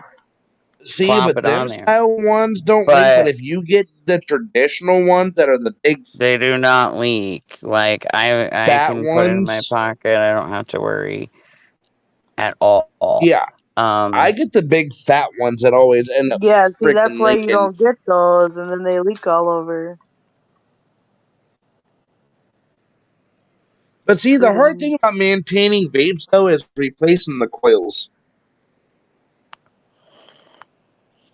Yeah, I mean, you just gotta you gotta treat it like a tincture or medicine, or, you know what I mean? You just gotta treat it with precision and care. yeah, for sure. I But try to when I change went, my. But they have Go those ahead, Red. pre-filled ones that Red was using in the beginning. yeah, and when I went to the vape shop to get my juice, because dude started me on the vape, so he's been walking through this me quitting process. And Hmm. he helped actually talk me into it because he was actually able to show me stuff like from his own personal stuff, like x-rays of his lungs and healing that he did from switching from smoking cigarettes to vaping after like 30 years of smoking. And so he's been walking me through this. So when I came in for new juice, he's like, "Oh, finally! It took you a month to go through that whole 60 mil. That's really good." And I was like, "No, bro, I am not through that bottle." And he was like, "What do you mean?" And I'm like, "I am a quarter through that bottle." And he was like, "No way." And I was like, "Yes." And he was like, "You are doing so amazing." And then the girl that started me at work, we just had the conversation too.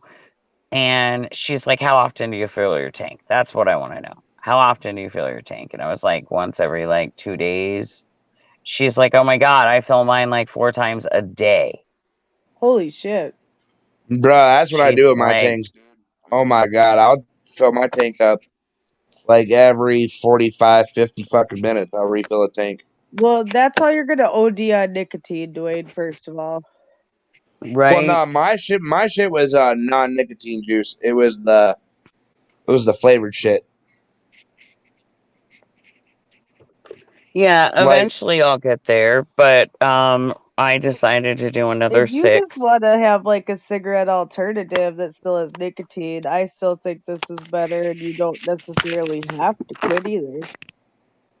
well, Right. no, I plan on quitting. It's just I'm trying to figure out, Good do I for want to go? you, Dwayne, but that's not everybody's plan. Do you know what? Like, Um I I have tried twice now to smoke an actual cigarette. Felt like wanted to try, and I've gotten one drag and I've gagged.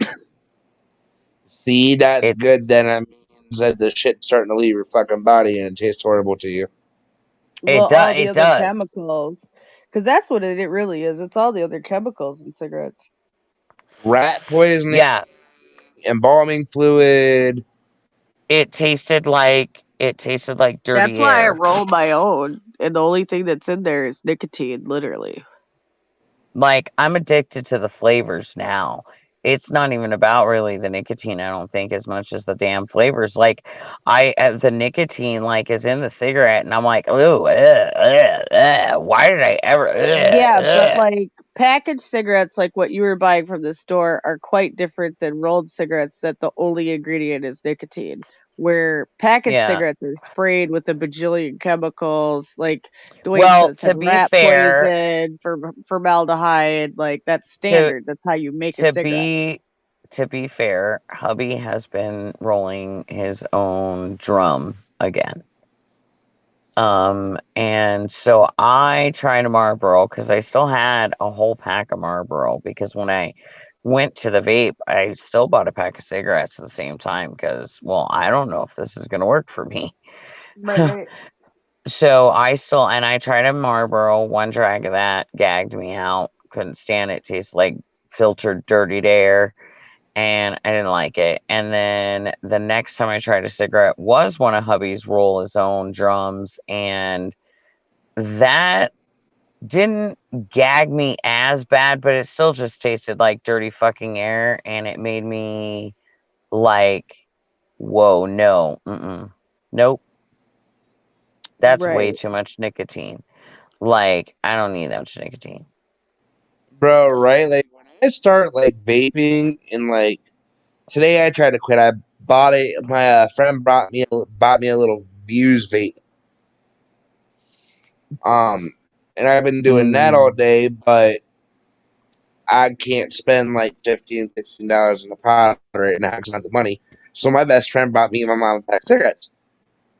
And I did my first cigarette today, and oh my god, did it smell like it tasted like shit. And now I'm back to smoking again with 8 hours of no cigarettes, and I was doing really good. But doing Now, it has been well over a month. Correct. I'd say like 5 Uh, weeks, maybe almost 6. yeah, it's been almost 2 full months that I have not had a cigarette. And I've only gone through a quarter of a bottle of juice. how's your lungs? I thought I was gonna be lucky if I got a month out of a bottle of this stuff. And yeah. So it looks more like Bottles, Red? I How's got your lungs 60, feeling? only little 60 mils, dude. That's still a lot. Hold on, let me see if I can find any of my bottles. Um, my lungs feel. I mean, I Oh was never yeah, really 60 having. mils is a whole fucking bunch, G. Because when I bought mine and I was vaping it literally every day, I had a 30 mil, and Yeah. mine's only a quarter, not even a quarter of the way gone. So, no, that's a fuck ton, dude. Why are people using that much? Oh, Betty buys hers in like 200 mil bottles. Holy shit, dude. And I Dude, thought the theirs 30 mil has bottles last forever because you only could fill, like, I think 1 or 2 mils in a Okay, fucking. but bruh, there's in fairness now though, 2G, these tanks take a bit. How much, though? Because they don't take more It's than, like, it's 5 mils. it's not nah, like there's filling. tanks. There are There tanks that you can put like a whole like 30 mil in. or there's the Wow. cotton vapes that I you can Yep. put sometimes however much smoke on. American Spirits, MGTOW. No, But I usually roll mine. but I will say this though too is Scarlett, you only thought there was the 30, 60, or 200 mils? Hell no, dude. No, People I buy know them they sell half it by the liters. gallon, Dwayne. I'm older than you Yeah. and been around before you could even think about motherfucking vaping, and I was vaping when you were 10 years old. Yeah, So Hey, me, we're you not gonna go forget back to about my that, Dwayne. we're I not was going Like to I my was a 10-year-old grown vaping age. ass person. I We're was not going to vaping that when age. We I was are because you're vaping trying to school me on vapes that I already know about. I was vaping when Mike and David were like 2, 3 years old is when I tried it, and it's so much Yeah, different. when little dude was a baby is when I tried, and I had bought like 4 or 5 bottles of 30 mil with a bunch of different flavors. But like I It said, is when so much even when different I was now. vaping at my highest, I don't know how you could use that much. Like because holy there's some shit. of us that Well, just do it for tricks and not for the Well, smoke. see, and that's not what it's for. You better just get some flavored shit for that. Non-nicotine, zero nicotine. Hey, leave us people that know how to do vape tricks alone. No, because y'all are gonna get sick. No, it's not even about that. I was there before vape tricks were invented, before you could even use one. I don't know. I've been doing it for a while. I'm not getting sick. Gee, with how much, if you took fucking 60 mils in a day of fucking high nicotine, you would be sick. Oh, Okay, yeah, but but Took I'm not here's 60 the mils doing thing of the that. though. shit you had now, you would be sick. I'm not saying people who That's vape are sick. why. I'm saying people who vape to excess. Oh, right, right. I thought you meant me. I thought you were No, talking G, That's about no, me. no. I vaped and I vaped daily where I used, quite a bit. But like I'm saying, even at my highest, it would take me a week or 2 or 3 to go through like a 30 mil bottle. That's all I'm trying to say is I vaped Yeah, probably at see, that that's same why I level. was like, the 60 mil, I was going to be happy if I got a month. Right, right, right. But see it now, looks like more some like I'm going to vapes. get 2 months out of it. See, like Right. with some vapes though, we can control the nicotine level that comes out of the vape. Well, that's okay, but Right, it matters how fast you burn up the juice. right. See, normally, I like if think I that have a bigger depends. tank, I think that depends too, though, on your smokage. And what I mean by that is like my Well, your chamber, like smokage and your rig, because if you have adjustable right. voltage, That's what I mean. Because you have a adjustable temperature, so if you're burning it higher, you're gonna burn more liquid. If you're taking the air away, like my rig, I can totally take all the air away, or give it total air. Well, I know the fact that I give it total air means that I get more smoke and hmm less air. You know what I'm saying? But I also realize that that burns up a little bit more juice. oh no, fuck this, fuck this, nope. Scarlet, got a fucking Chucky doll running down my state with a fucking active gun shooting people. Oh shit! Watch out, Dwayne. Chucky doll. Sorry, Red. I just thought that was weird.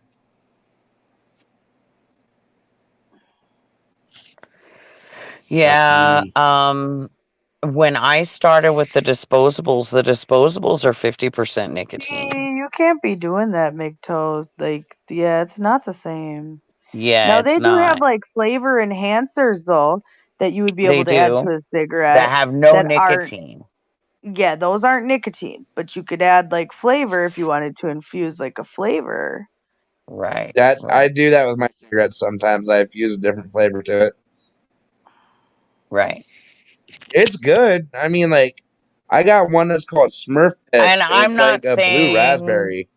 I'm not trying to talk anybody into vaping, and I'm not saying that it No, works or out for of everybody. vaping, or if you're a smoker. Or out of vaping. I This was is just not sharing. like a bash on smoker session. This is just like No, Red's personal not at all. experience. Yeah, this is just me and my personal journey. And so I want to abolish any rumors and stuff because there's been some going around. And no, I wasn't diagnosed with lung cancer. No, Oh, are I'm they not trying to having say breathing because of your voice? problems. Oh Lord, they were trying to act like because you got your sultry voice, like, oh, Red's got throat cancer now, y'all. We all knew it. No, I don't. I wasn't diagnosed with something horrible when I just went to the doctor recently. Mm. Actually, it was the complete opposite of that. If you all want to get personal, I was told I was in really good fucking health for a 41-year-old. Who had chronic health problems that now they don't see any. Just saying. Right. Who did have I'm chronic health problems, and now they're not even seeing any real signs of any chronic health problems. And my thyroid is a little swollen, but not majorly. They didn't even feel a goiter. Do you know what that means in my world? No, nobody would know what that means in my world. That's a huge fucking deal, okay? Like there is no goiter in my throat anymore, and pharmaceutical and allopathic medicine did not do that for me. Holistic life changes, dietary changes, and lifestyle changes, spirituality changes, that did that for me. Okay. Um, I was actually told the complete opposite. That my blood pressure's great. I had no, I had a little bit of stuff going on that I had to take care of, which is what led me to the doctor. But I knew what was wrong with me. I already knew. I went to the doctor to just confirm because I had already tried my holistic stuff and it wasn't working. So I knew I needed a little bit of help. So I went and got help. That's what allopathic medicine is for. Now, that being stated, I decided to try the vaping thing just because it really didn't have anything to do with anything. I just, on a whim, said, you know what, I'm going to try it and see if it's different than it used to be. And then, like I said, I was introduced to the disposables, and that cut me right away. Switching the disposables cut me from the 100% nicotine that I was experiencing in the cigarettes. And I'm going through a pack of cigarettes every day, if not more, depending on the stress level of my day. And so, like, I immediately, with the disposables, cut that to 50%. And I thought, I don't know if this is going to work. And it sure enough shit did. And then the next jump that I did was literally 50% to 6% nicotine. And Yikes. I really wasn't sure that that was going to work. And listen, guys, like, I really was not sure that this was going to work because the first week that I did the 50% cut on disposables, Mother Nature came calling for her bill with me. Oh So now no. I'm going through this and vaping Mother and Nature's a trying not. bitch.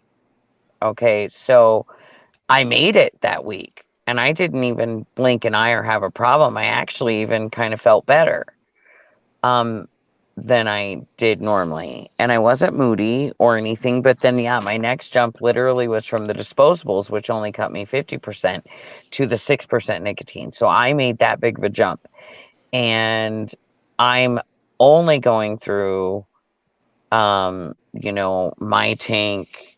I don't even know how big my tank is. But I only fill my tank every like 2 days.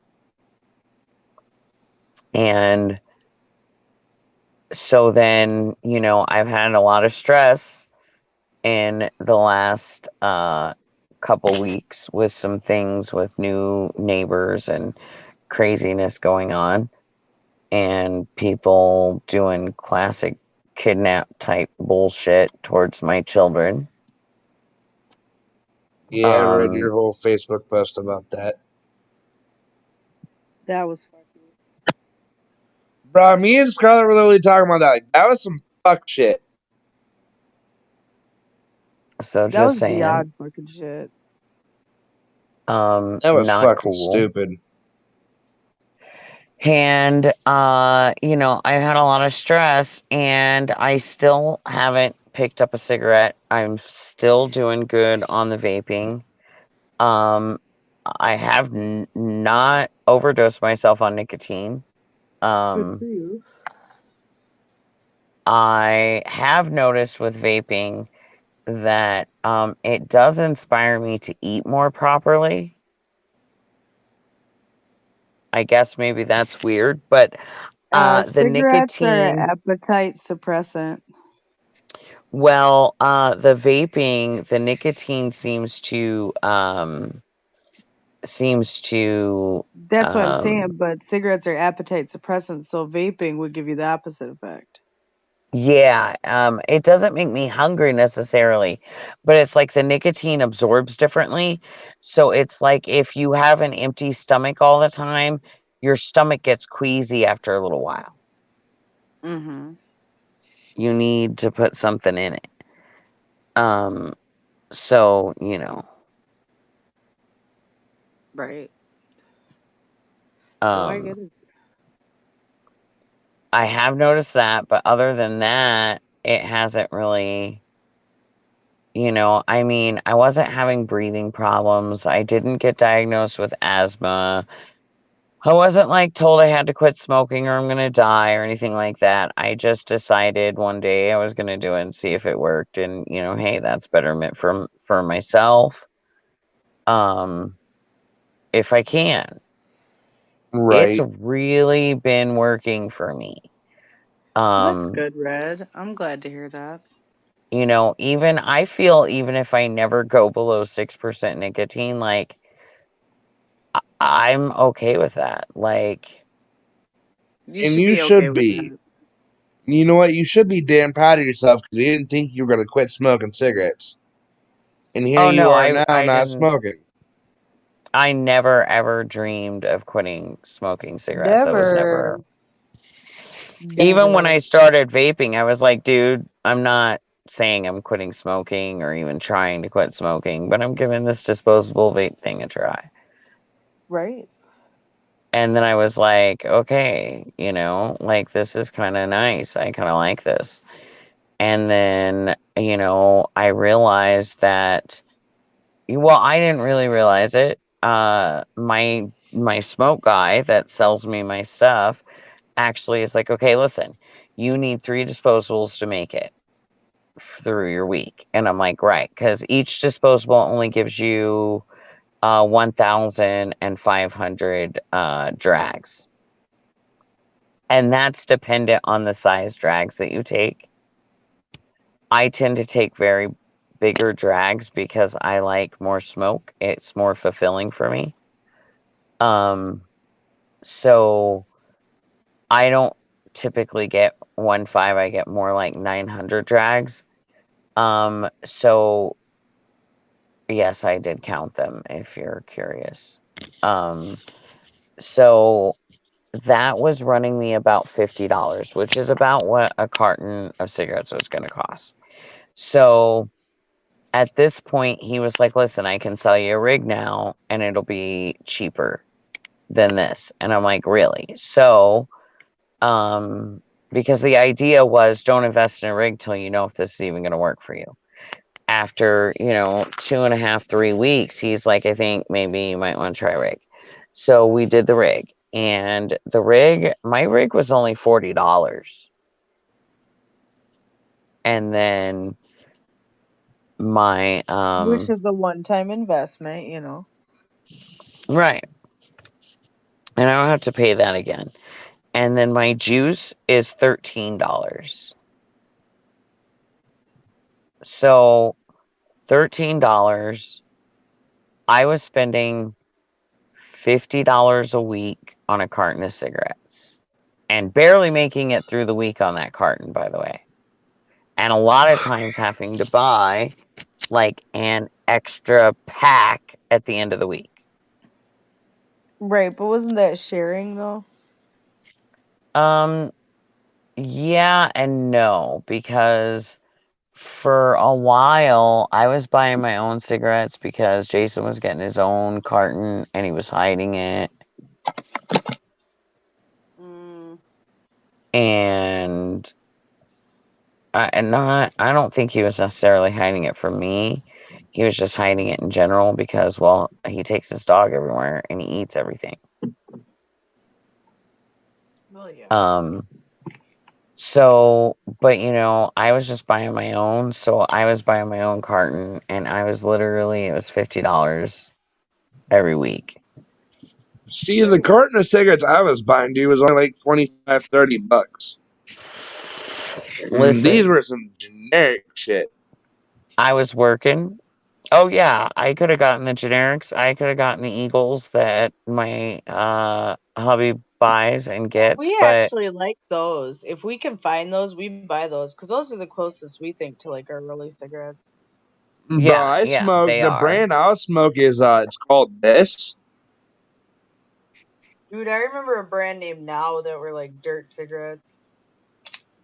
The one I smoke is they're called This, and they only come in menthol or non menthol. Not like all these other flavors that cigarettes fucking have. And I started smoking them when I was in Tennessee, and I'm going like, okay, I like these, and a pack actually lasted you a week.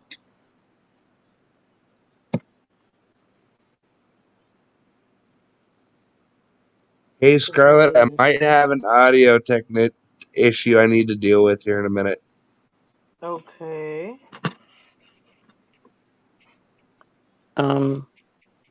Scarlett. Yeah, we got an audio issue we're taking care of currently. Yeah, you wanna Yeah, we have an audio issue that we're taking care of.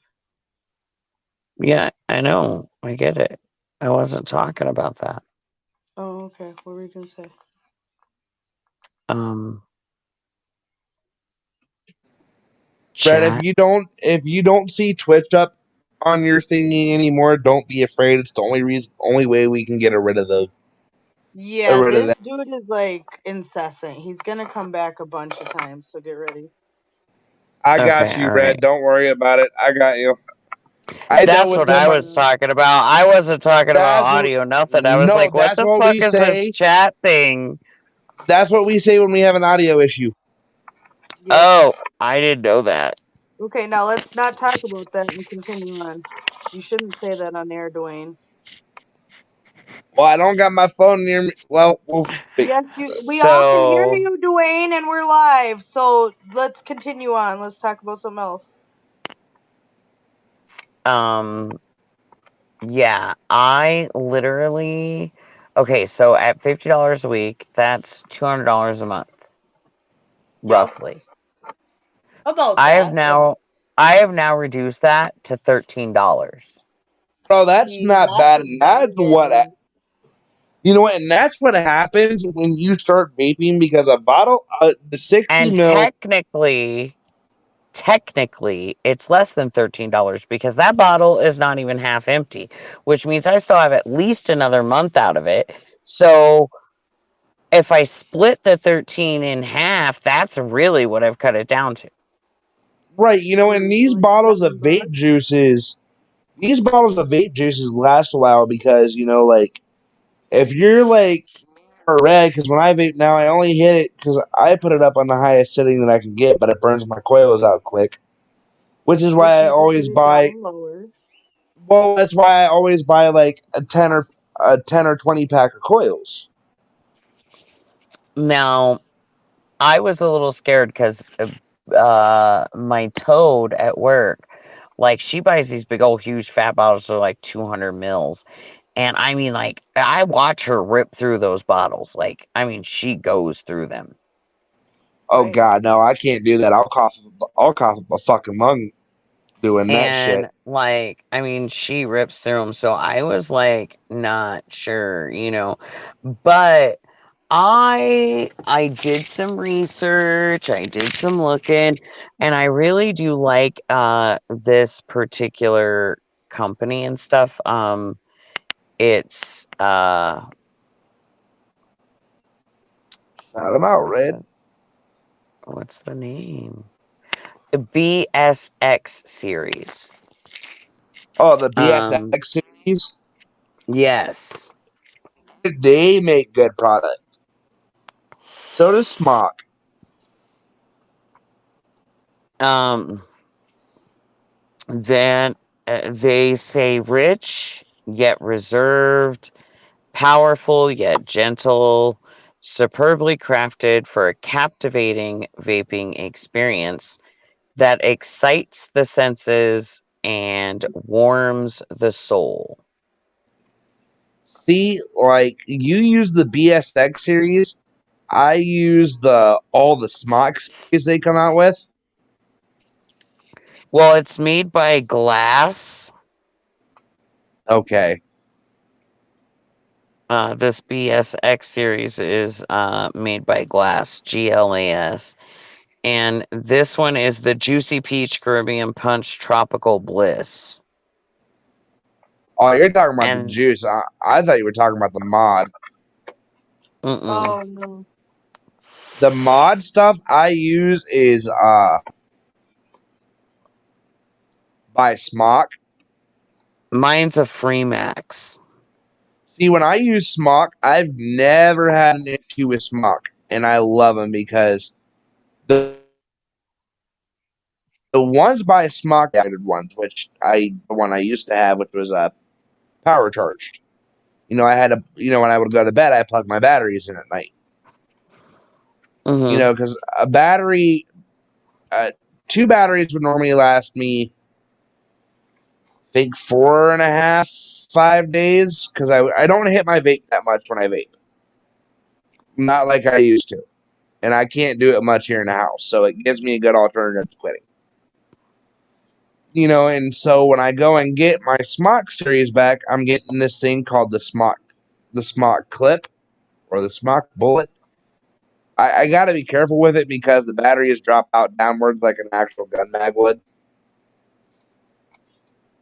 But I've never had an issue with it, and I don't remember who the product of my vape is by, but the name of the vape is called Smurf Piss.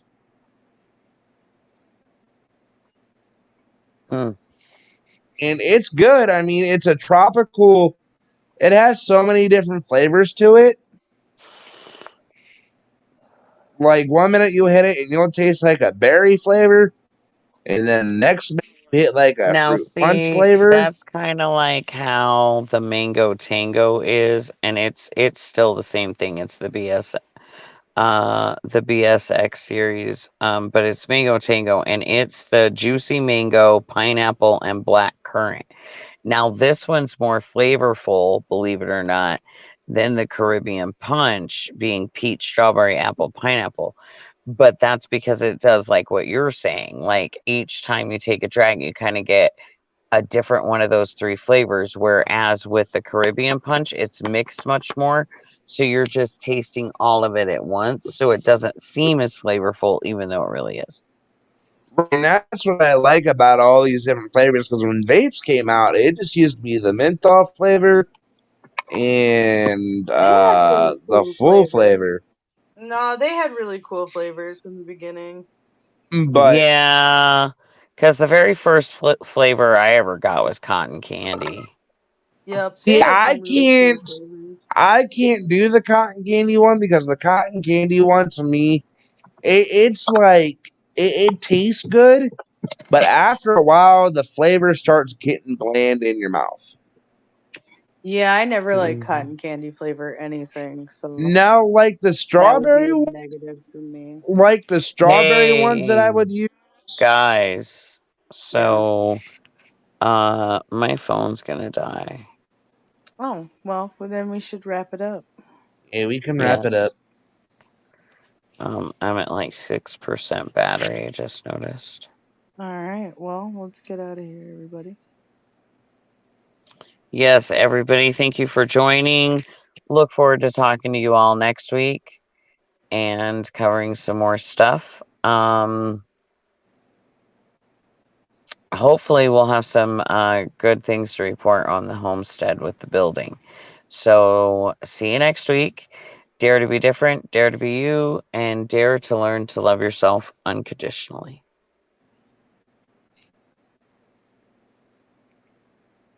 From the land of 10,000 lakes and from the highest desert valley in the great American Southwest. Good night, universe. From the seas to the sky, and from the fucked up pedophile state of Ohio. Good night, y'all. Thanks, Migto. Thanks for joining us. I'm gonna try to do another midweek show since I wasn't able to be around. So make sure Yeah, you Night, which I guys was join me. waiting Minto. for. Yeah. Good night, everybody. Good night, Bonnie. Good night, Pam. Good night, Yep, night, y'all. everyone. Good night, replay viewers. Good night.